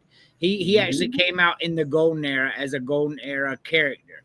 And I remember when the first time he came out, the fucking the gong went off, the lights went out, and then that airy music played, and he come out, and he was just walking. Paul Bearer had the urn, and man, he fucked, he fucked Hogan up in the middle of the ring, and ever since then, and every entrance he had is really good. So number 3, give me The Undertaker. Solid pick. And by the way, I have the Undertaker at number 2, but my number 3 is this guy's probably the last real wrestling guy that I was into before I sort of got out of wrestling, but I mean, can you smell what The Rock is cooking? Can you smell it, boys? Can you smell what The Rock is cooking? I'm going with The Rock, man. I was always. I thought the dude had it all, man. The eyebrow. I have 2 big eyebrows. I can't make my eyebrows do half the shit that he does, man. I don't know how he does it, man. But he gets that eyebrow rolling and stuff. I just I always like The Rock, man. Oh, solid pick. For me, my favorite entrance of his was "If You Smell What The Rock Is Cooking," and then the beat just drops and the crowd is just going absolutely bananas. So this one was really hard. Like there is probably 25 entrances all time in wrestling that were elite. So The Rock is in my top 10 for sure. Because back in the day when even when it was the first one, when it was just like, can you smell what The Rock is cooking? Man, that place went crazy. And he came out. He's I love one of my favorite characters of all time for sure. Easily. But speaking of The Rock, he actually had something going with this next dude I'm about to put into the number 3 category. He had something with him at WrestleMania 18, and then they decided to run it back at No Way Out. I want to say 2003. But man, when he was the face of the company in the Golden Era, and you hear that guitar riff, and he's delivering a promo like Ric Flair, like the fucking rent was due because he was the ultimate good guy. I gotta give flowers to where flowers are due. Number 3, I'm going Hulk Hogan. It was good, man. Like that was back when that guitar riff slams in, you just wanted to run through a wall. So you're talking about Jimi Hendrix, Hulk Hogan, yeah, man. No, Real American. Oh, you talking about Real I American? am a real American. Yeah.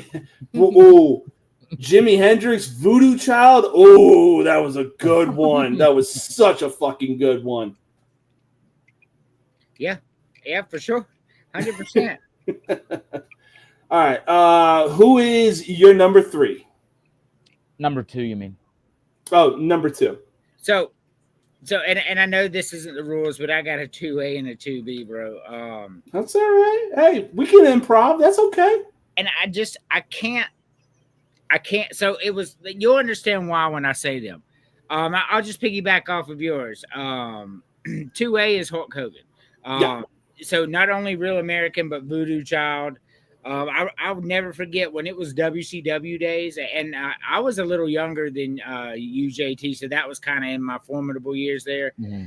And then when you hear that's Hulk Hogan coming out of Raw, not with the NWO, means he's about to come out and talk some major shit. I love that, right? That was awesome. But how could you put Hulk Hogan in there? Because this is entrances, not greatest of all time. Because Hogan's the greatest face and greatest heel of all time. He's the greatest wrestler to ever live. Yep. Entrances. 2A, the big one, Stone Cold Steve Austin. And even though like that wasn't like my favorite character, everything, even though I did like him, when that glass broke, some funny ass shit was fixing to happen, or somebody absolutely the number 2 greatest entrance of all time, Stone Cold Steve Austin. Oh yeah. You ain't even lying. The second that you heard that glass shatter, JR said it best. Business is about to pick up, or the sheriff is in town when he was a co-manager in the early and mid 2000s. Oh, he also when it would come on, he would also scream, "It's the rattlesnake!" Like Yes. made his entrance better. Yes. But it also helped because they were such close friends too. Yes. But yeah, no crazy talk. Hulk Hogan 2B, Stone Cold Steve Austin 2A. No crazy talk whatsoever. And like I said, all right to improvise. Yeah, it's not the rules though. But like, he just come out and he get up on the ropes. He was just like wagging his little head. I mean, Just throwing up the middle finger and everything, trash talking. That crowd was loud from the time the glass broke to the time he got off the turnbuckle. So yes, you can't deny what is there. I'm not saying you're wrong, but you ain't lying. JT, number 2, who you got? I got the Undertaker, man. When I was a kid, I was younger. I mean, I wasn't as young as Andrew, but I was young enough for when he came out with like the death thing, man. It was like, him and that guy it was just the music was eerie. It just it was, man. It was like, I mean, and I'm talking like I'm back in the days of like Jake the Snake and all them guys, and I'll tell you what, man, like I love the Undertaker. He was a game changer for me. He was a guy that if I knew he was coming up the wrestle, I'm sticking by the TV and watching. Oh, for sure. Agree. Yeah. You ain't lying. All right. So number 2 for me, I got a 2A and I got a 2B. 2B. Or not to be. That is the question. That is the question. Oh, man. All right. So I'm probably going to get some crazy talk from Andrew on this one, but 2B for me, I got to go with HBK's greatest rival, Bret the Hitman Hart. So fuck Bret Hart, but I mean when he would come out and he would go and he would give his glasses to a little kid and he would make their whole fucking year. I can't deny that was a badass entrance. Like I said, there are 25 elite entrances, and he's definitely one of them. When he would put the sunglasses on the kid and their smiles would go, crazy talk. Yeah. But 2A, like you said, it is definitely Stone Cold Steve Austin. Whether it was Disturbed as his glass shatter entrance or his classic Jim Johnson entrance, man, the second you heard that glass shatter, you knew you fucked up on some kind of level, because if Stone Cold Steve Austin is coming out to talk to you, best believe you're receiving a stunner in the process. Oh, for sure. And by the way, Cal Raleigh has 2 homers tonight. He is 38 now. Jesus Christ. They're taking off. They're crushing the Tigers 12-3. He has two bombs. So holy shit. Judge, you got to step your fucking game up. God forbid Cody Bellinger has a 2 home run night. Baseball is dead to me. Come on. But number 1, Andrew, who you got? Like you even have to ask. Like, I think I'm cute. The second you said that, I knew it was game over. Yeah, bro. HBK is the greatest entrance of all time. He's the showstopper. Like, this motherfucker came out. His music hit. Everybody's looking at the stage. This motherfucker's flying in from the top on a zip line. Just no better entrance than HBK in the game, bro. From beginning to end, from the 50s to now, HBK is the GOAT, and nobody does entrances better than him. I don't know. I may got somebody. You don't, though. You didn't even put him in your top 5, man. Like, I want to hear it. HBK is the GOAT. All right, JT, who is your number 1? I think what's great about when I grew up with wrestling, the Junkyard Dogs and all them, it was all about music. It was all about a certain song. It was like it's talked about, and the feeling that I got as a kid, and you knew it was it was always gonna be the last match of the night. But the Hulk Hogan, man, to this day I just can't. You knew it was coming. My uncle was a huge Hulk Hogan fan. He had the gold mustache like Hulk Hogan. He had everything, man. That's so awesome. But it was a WrestleMania with Hulk Hogan's music coming out was like, that's all I remember as a kid. So I'm gonna go Hulk. If I had a second one, I would love though, and you guys will laugh at this because it wasn't a great entrance. It was just the big heavy-set black guy coming into the ring. But another one bites the dust, man. Junkyard Dog, just the music. It was hysterical. He was running around the ring, a dog bone in his mouth. You know, another one bites the dust was a song that came in. But like I said, it's a different day and era. Like, I don't even know who HBK is. That tells you how far I've been out of Shawn Michaels? The Heartbreak Kid? Oh, it's Shawn Michaels. I knew Shawn Who the Michaels. fuck Shawn Michaels is? What is HBK? I didn't know. Heartbreak Kid. Oh. Yes, sir. I know. All Shawn right, Michaels. so number 1 for me. I mean, look, I'll give Sean credit where credit is due. The fact that he stuck with the same song ever since the Rockers broke up and he became the Heartbreak Kid. Whew. Like, even when I was watching him in the mid-2000s, I'm like, oh my God. Also, big shout out to the 50 people tuning in, and we got 13 likes. Let's fucking go. But man, oh man.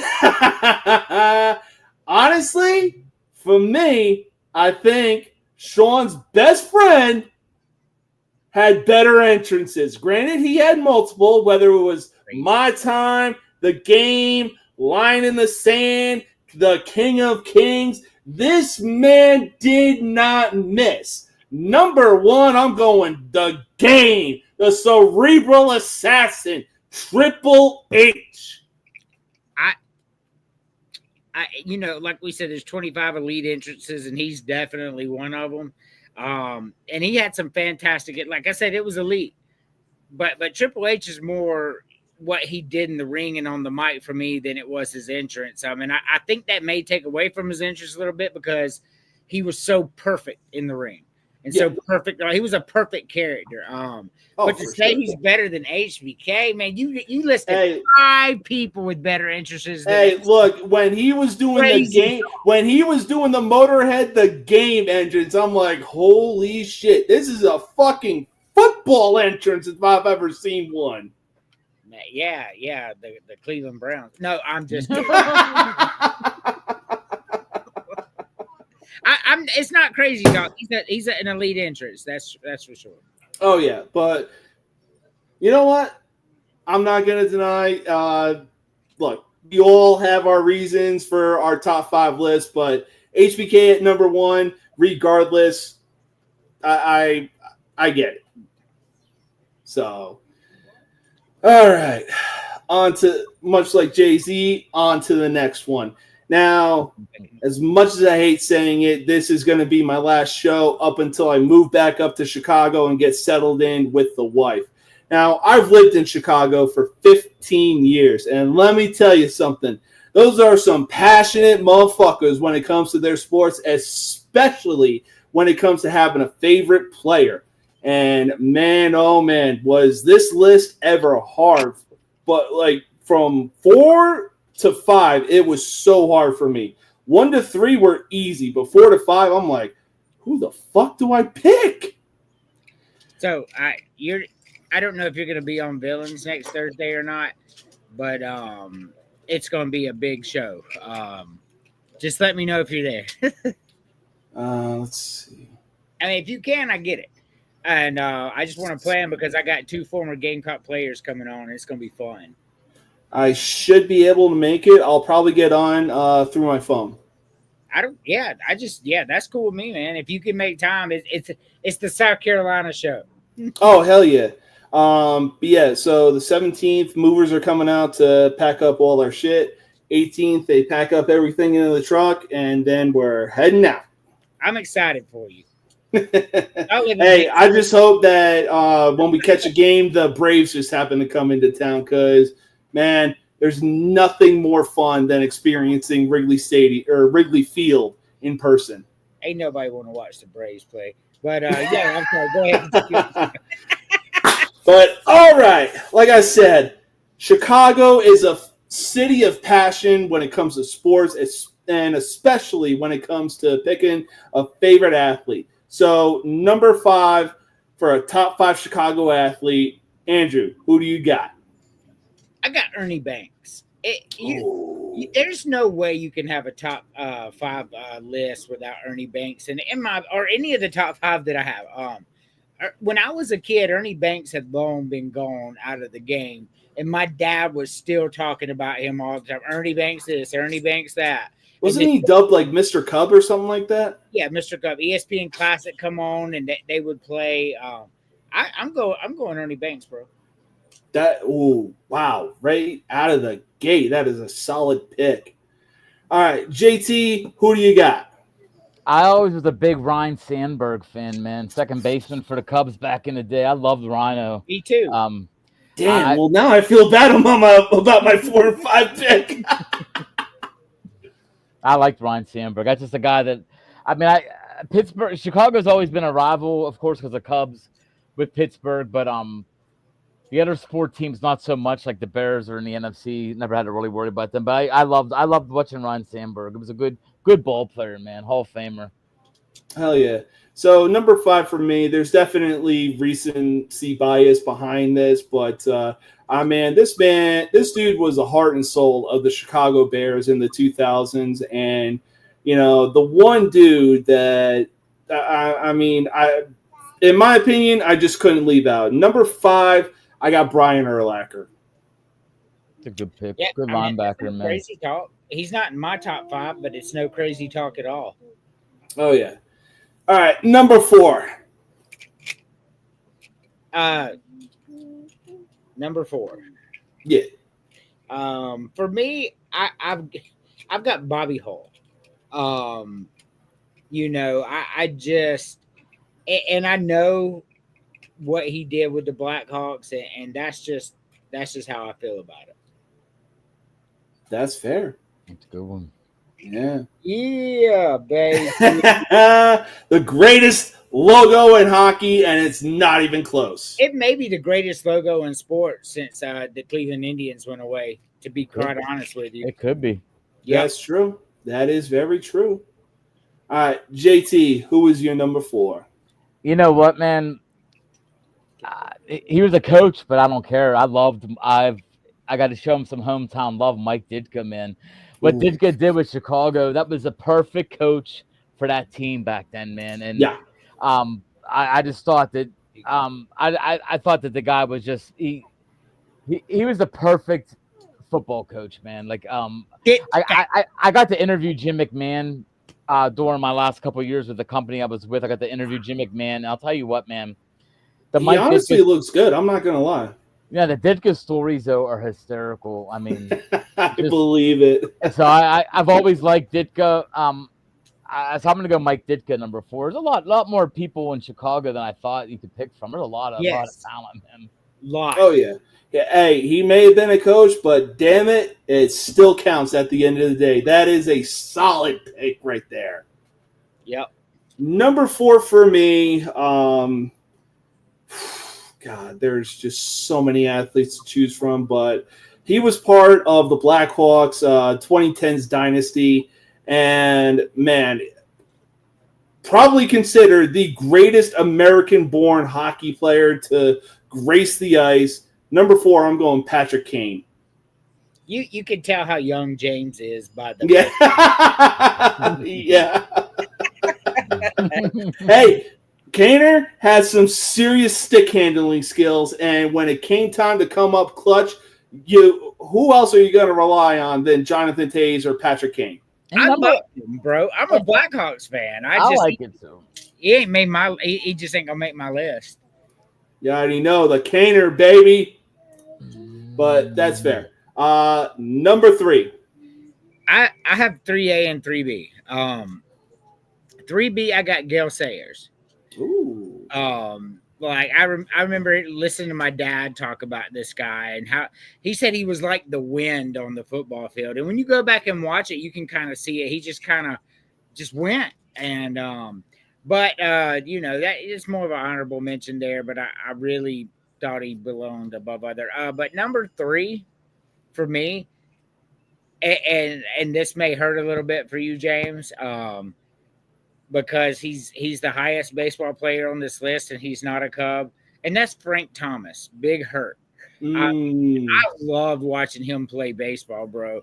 I wanted to include him. I really did. Even though, I mean, he wasn't a Cub, so he gets a lot of hate in Chicago, and they don't mention him among the greats. Yeah. But he is among the greats, bro. Like Frank Thomas is that dude. Bro, you ain't lying. Like when it came to living in Chicago, when I lived there in 2000, the Chicago White Sox, back when they had a squad, they had Frank Thomas, Paul Konerko was just coming up, and he was a part of that 2005 World Series team. I really wish that Thomas was a part of that team as well, because, man, if there was anybody that deserved a fucking ring, it was the Big Hurt. Yeah, for sure. You know, I'm a Braves fan, so I don't have a lot of players I really like on other teams. But, man, I really like Frank Thomas to the point to where RBI Baseball came out the same time as Big Hurt Baseball on the Sega.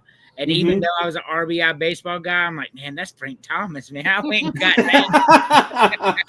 Look, I'll say this. In the 2000s, when I was living in Chicago, I was a White Sox fan. They had a fucking squad. When I moved back out to Chicago, the Cubs were the talk of the town. They were the lovable losers. They still had a good squad. They just couldn't do much with it. Look, I loved the Cubs when I was growing up, bro, because you always got to watch them on WGN. You had Ryan Sandberg, like he said. You had the Hawk out there, Andre Dawson. You had Mark Grace. You had Damon Berryhill. Man, the Cubs had a squad, man, and they squandered it. They had Greg Maddux out in that motherfucker. I don't know how they didn't win games. Crazy. I don't know either. They even had Kerry fucking Wood, who pitched a 20 strikeout game. He sure fucking did. He was good. Yeah, he was. Sean Dunston was on there for sure. He's a shortstop. And who? God, third baseman. Steve Buechele. No. I'll think of it eventually. I don't want to hold up the show. All right. God.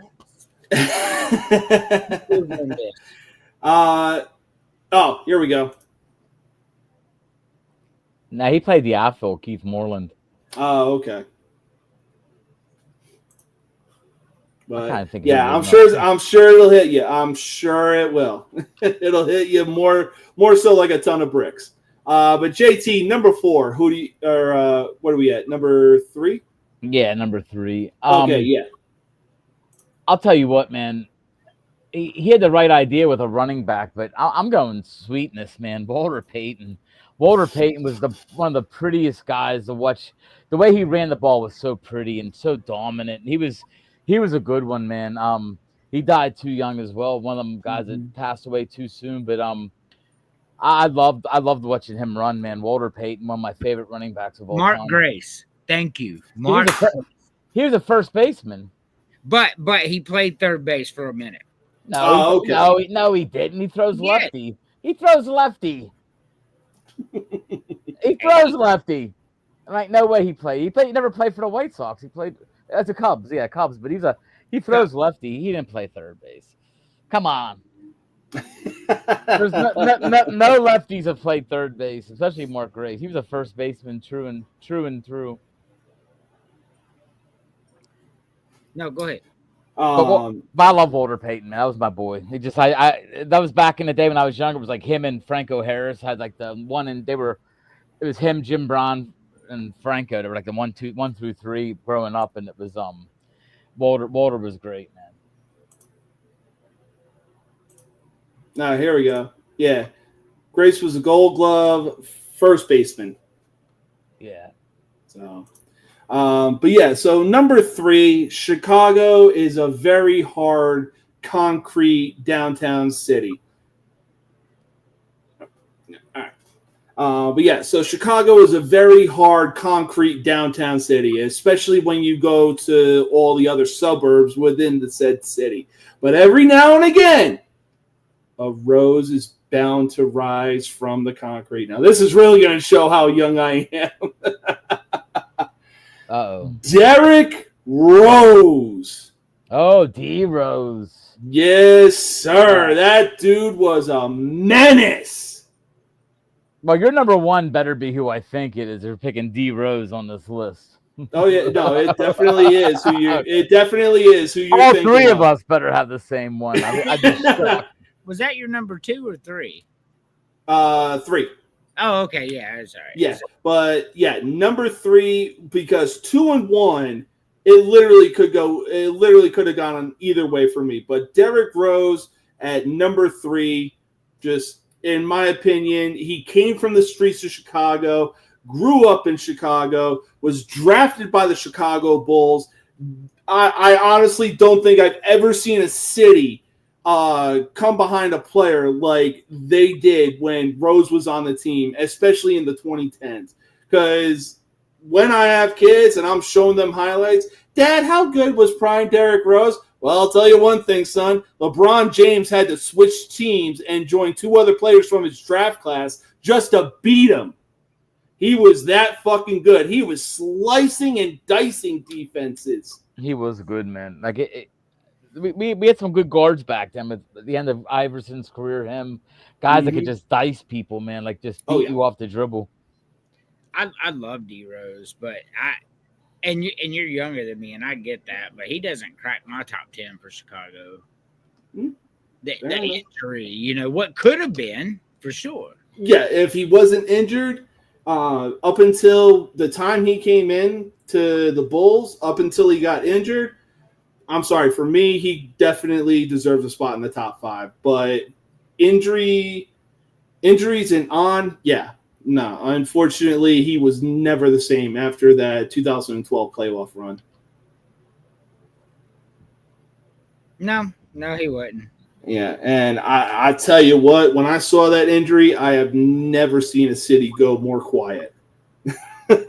They knew it was over, man. They were dead. You could drop a pin in the United Center when he went down. Yeah, they were that quiet. All right. So number 2, who you got? He had him at number 3, and I think that's crazy talk. That number 2 Chicago of all time is Walter Payton, bro. I mean, like, I grew up watching him. Like, I literally, like, my childhood, we're talking about like 3 years old to 10 years old. Walter Payton, you heard about, he wasn't Barry Sanders being my favorite NFL player of all time, but he definitely number 2 on my list of all time. I think about all the Bears that were so good over the years, Gale Sayers, Mike Singletary. I mean, the list can go on and on, but ain't none of them sweetness. So at number 2, I got Walter Payton. That is valid. Very, very valid. That man was a literal combination of speed and power. And this dude was doing, bull over the top on a regular basis. That man could jump. For sure. So, yeah, no crazy talk whatsoever. I can't wait to hear who y'all got at number 2. So, JT, who is your number 2?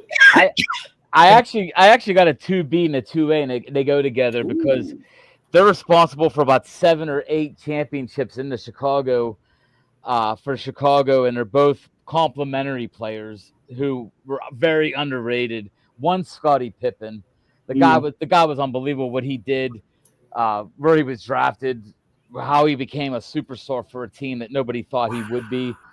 And then the other one is the guy that he was the main. You said Patrick Kane, great hockey player. But Jonathan Toews was the glue of that team, man. Jonathan Toews did all the dirty work, did all the face-off. He's the guy that took that team from being a talented team to being a great team, and those are the two guys that I've always enjoyed watching them. Probably got them a step too low. Probably should have a step too high. I probably should have Peyton ahead of them now that I think about it. But who did you have? I'm sorry, like I was reading that comment. 2B, Scottie Pippen. 2A, Jonathan Toews. I got you. But, man, Walter Payton at number 4, that is insanely disrespectful. I have him at 3. Oh, yeah, this guy. Yeah.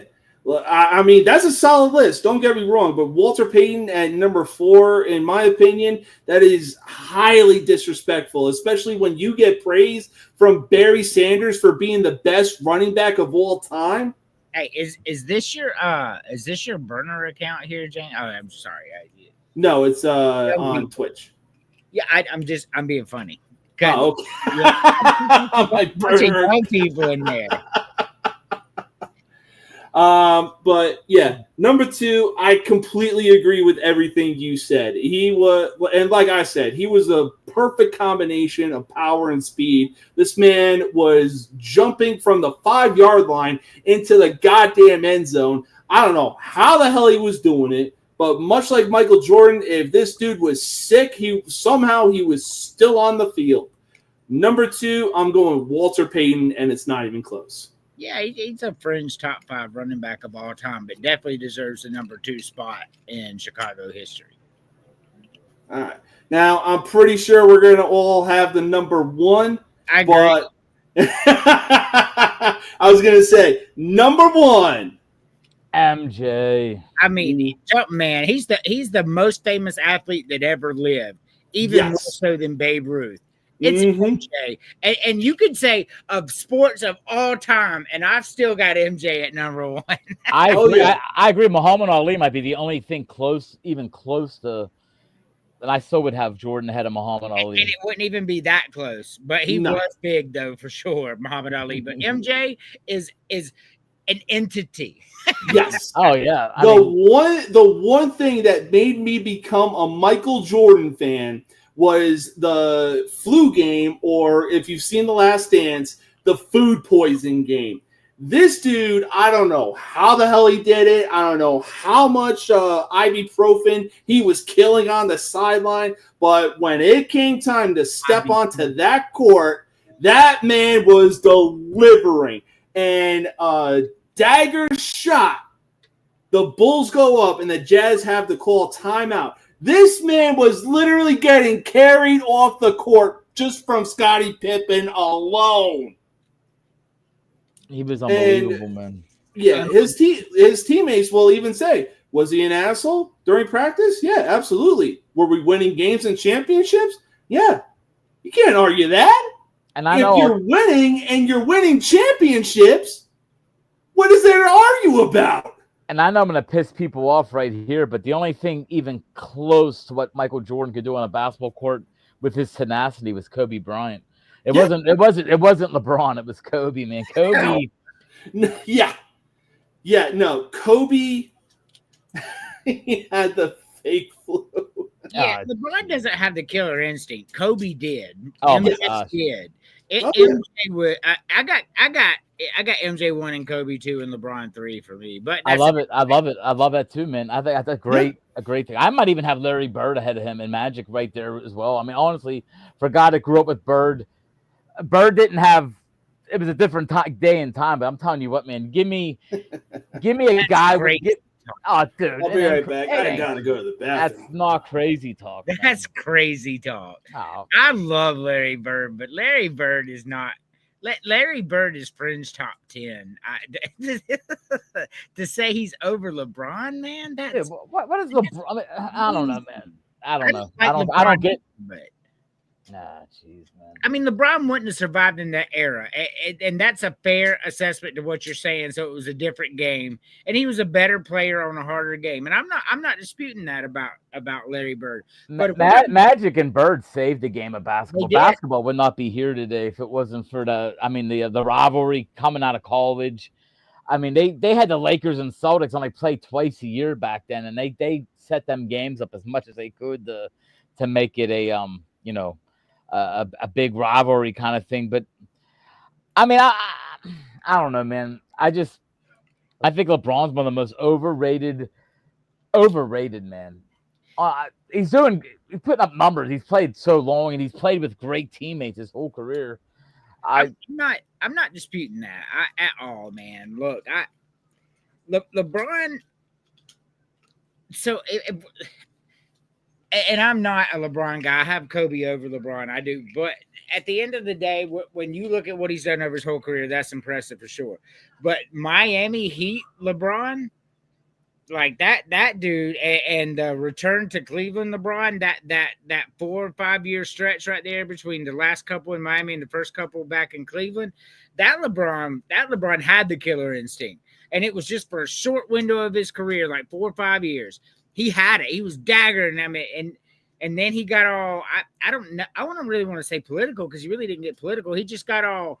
He wanted to be a personality and not a basketball player, and that's going to hurt him in the end when people start talking about the GOAT debate. Because Michael Jordan only wanted to be a basketball player, but he became an entity. Yeah. LeBron wanted to be an entity, and that's just how I feel about it. I agree with that. I mean, I wish I mean, Kobe got to play his full career. I wish he would have just still be here right now, because I think he'd be voicing his opinion on everything that's going on as well right now. But he'd tell it like it is. He'd be like, "Yo, this league is soft." When he scores 60 points on your last NBA game, I don't care who you are. That really goes to show how soft the league was. But at the same time, Kobe really had some motivation going into that game. Because Shaq was like, "Bro, you better score 50 in this." He got 60. And Kobe was just like, "I bet I'm gonna do you one better." I don't know, man. Like I think the Kobe Bryant helicopter crash did not get investigated enough to me. Something smells fishy, taking off in the fog. Something don't sit right with me with that, man. It just don't. I love Kobe. Kobe's number 2. I couldn't agree with you more. Yeah. No, for real. And, I mean, hell, even going back to Larry Bird, the dude was a stone-cold killer on the court. Yeah, he had to kill, no doubt. He would tell people what every he was doing. Former NBA player would be like, "Oh, yeah, you want to talk trash talk? Yeah, Larry Bird. He was him. He was the strong, silent type, but the second he stepped foot on that court, he was in your head. And he was 10 times slower than anybody on that court. He was 10 times slower. He admits it. He was literally giving his gameplay to the defenders and still executed it. Look, I'm a Hawks fan, but when he told Dominique Wilkins, who's my favorite player of all time, by the way, I got a sweet Dominique Wilkins. I love Dominique, man. I love him. Human highlight. I'm going to drop 40 on you tonight. He walked into the Hawks locker room and said, "Get ready, kid. I'm going to drop 40 on you tonight." And went out there and dropped 39. And Dominique came out and he goes, "But he didn't get 40. I actually believe Dominique has another story about Bird where he actually told the story where Bird literally came out of it was like Boston was down by 2 with like 5 seconds left. They had their timeout. He came out of the timeout, walked over by Atlanta's bench. He goes, "I'm coming off this pick. I'm going to grab the ball right here, and I'm going to shoot a 3 and win the game." And they're like, "Oh, all right." He ran that same exact play, got the ball, shot it, looked at their bench, and goes, "I told you." I mean, there's other stories about Bird, too, that he would they would match up a white guy against him, and he would get pissed off and say, you're literally you're going to put me down. You're going to put up white guy covering me today." He would get mad. He would literally get mad about it. The dude put up 30-plus points left-handed just because he was bored. So one thing he did say about Larry Bird, he did say he felt disrespected being covered by a white guy. He said the only white guy in NBA history that could have ever covered me and me not have been mad would have been John Stockton. because you know that little bastard stole. He leads the league NBA history in steals. You ain't lying. And he was tough, man. He was a tough player. I love. He really was. Stockton and Malone. Those were the days, man. We're just talking about that was the days. Oh yeah. I will say this though. Here's the sad thing about Michael Jordan, and it's no disrespect. It's the LeBron fan base that are like, oh, well, up until Scottie Pippen came along, he was 1-9 in the playoffs. Yeah, did you see the competition he was going up against? The fucking 1980 Boston Celtics, the bad boy Pistons. The bad boy Pistons were literally out to kill him. I agree. But people want to say, oh, but LeBron faced tougher competition in the finals. Fuck out of here. That's crazy talk. Nobody back in the 80s that was worth anything would have ever lost that many times in the finals. That's the one thing I always say to people. There's no way Michael Jordan loses that many times in the finals without just destroying his teammates or figuring out a reason why he keeps losing. Bird wouldn't have lost that many times. I mean, Bird lost the Magic. Bird was losing to the second best team in basketball all the time when they lost. He was. I mean, they were just. LeBron loses to these teams that you're like, come on, man. I don't know. You're supposed to be the best player on the planet. You're supposed to make other players around you better, which is exactly what MJ and Kobe were doing.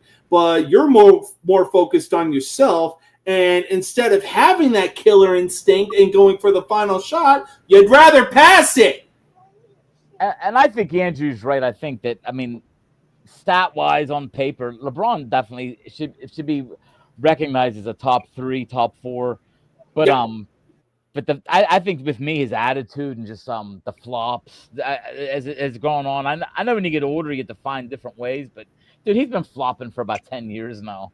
Yeah. I mean, he really, ever since he left the Heat, he's been flopping. And he bitches at the refs. I mean, that's the difference right there. We just talked about it. You started your show off with it. We're going to end with it. Sidney Crosby, his rookie year for the Penguins, bitched all the time at the refs. And I remember this story came out. His mom literally told him she's disappointed in him because he would swear all the time. I mean, Sidney Crosby's his rookie year was F this, F that. The camera would be on him. And he changed his whole tune. You don't see him bitch as much. He barely bitches at all anymore. LeBron was the opposite. LeBron, I thought, came into the league pretty respectful. Mm-hmm. You know, skinnier kid that I thought he played well. And then as his careers went on, he's just become this guy that you don't want to root. It's hard to root for him. It really is. And honestly, like, I'll even say this. Like, I actually believe and respected when ESPN was like, oh, he's been dubbed the next great one, the next Michael Jordan. I'm like, you know what? Because when I was watching him over the years, I'm like, okay, I actually believe that. He's got that tenacity. He's throwing it, like the commentator said, he's throwing it down with no regard for human life. Maybe. And then the fucking decision came along and it was like, yeah, you're not Jordan, dude. You're not. You need 2 other people from your draft class to help you win a fucking championship. And you lost to a team you clearly should have beaten, who went on easily the hardest run in NBA history, being the Dallas Mavericks. I'm going to be honest with you, man, and this is going to be very unpopular opinion because I've heard you talk shit about it so long. The decision, man, that shit was cool. That shit changed basketball, man. They had a whole special for him. He's like, I'm taking my talents to South Beach. That made LeBron. LeBron was already the most popular player, but that made LeBron a superstar. People don't understand what that moment was and why as important as it was. They were more focused on the fact that it made him out to be a villain. Well, they needed it. The NBA needed a villain. Absolutely. No, I agree. No, it definitely made him a villain. Yeah. He couldn't be Michael Jordan, and they knew it. So they had to make him the villain. That's what I'm saying. That moment was important in history. But then he started, like y'all said, he started flopping and whining and crying, and a villain don't do that. So no. like after they went back to back, that's when he started flopping more. That's when he started bitching more, and it was like, bro, I don't care if you're in your prime or you're not. You're not lasting in the era Jordan came up in. You're not. No. It's not the same game. No, it's not. Holy shit, 2 hours and 12 minutes. Wow. Oh, man. But, hey, I want to thank you guys for being able to come on and enjoy the show. It was a great one. And, man, Andrew, tell everybody out there where we can find you. Yeah, of course. Find me on College Sports Villains on Facebook, on TikTok and X at USC Fan 981. We're going to watch Villains the podcast every Thursday at 8:30. And this week is the South Carolina show with Derek Watson and Jason Brown. Hell yeah. That is going to be a fun time. And, man, oh, man. Hopefully my schedule matches up with it. And, man, I cannot wait for it. Yeah, if you can't be there, at least watch it.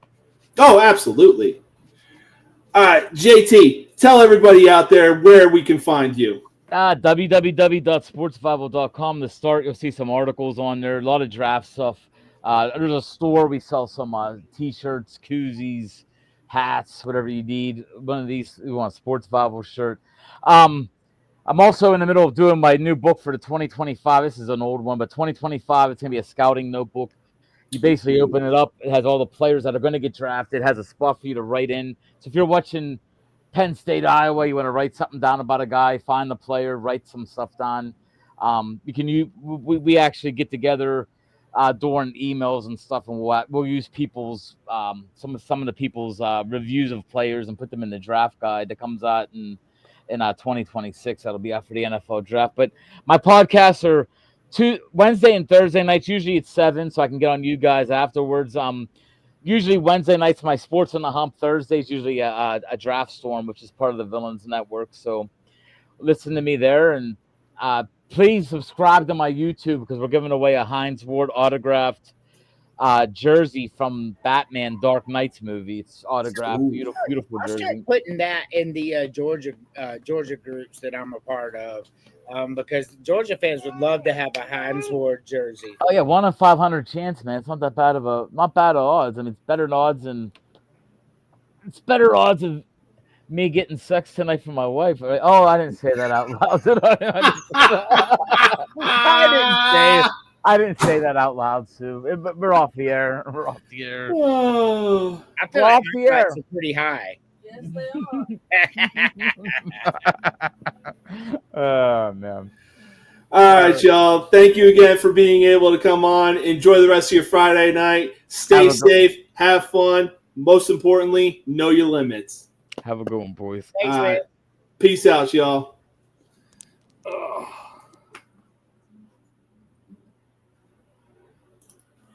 All right. So that wraps up another episode of the most uncut, unfiltered, and uncensored sports talk show you will find on social media. Now, for me, you can find me on Facebook, Instagram, Twitter, TikTok, and yes, I am on TikTok, baby. But like I said, if you want your information to be protected, be sure to click the link in the description of this video and click the tab that says Best VPN Ever, NordVPN. It doesn't get any better than that. But tomorrow, I am doing my final live stream before I pack it up and move to Chicago. The live stream will be of Saturday night's main event. And I always put a disclaimer in the video before going live. The camera is going to be on me and my buddy that's going to be coming over tomorrow, but we will have the volume turned up to a reasonable level to where everybody that tunes in for Saturday night's main event can hear what's going on. But until then, like I said, I hope everybody stays safe out there. Again, know your limits, have fun. But one last thing, I've been in the military for so long, we get a weekend brief. So one thing I want to do, Don't add to the population. Don't subtract from the population. Don't end up in the hospital, dead, or in jail. If you end up in jail, call somebody you know. Then afterwards, establish dominance quickly. All right? But again, the important thing is have fun. Until tomorrow night, peace out.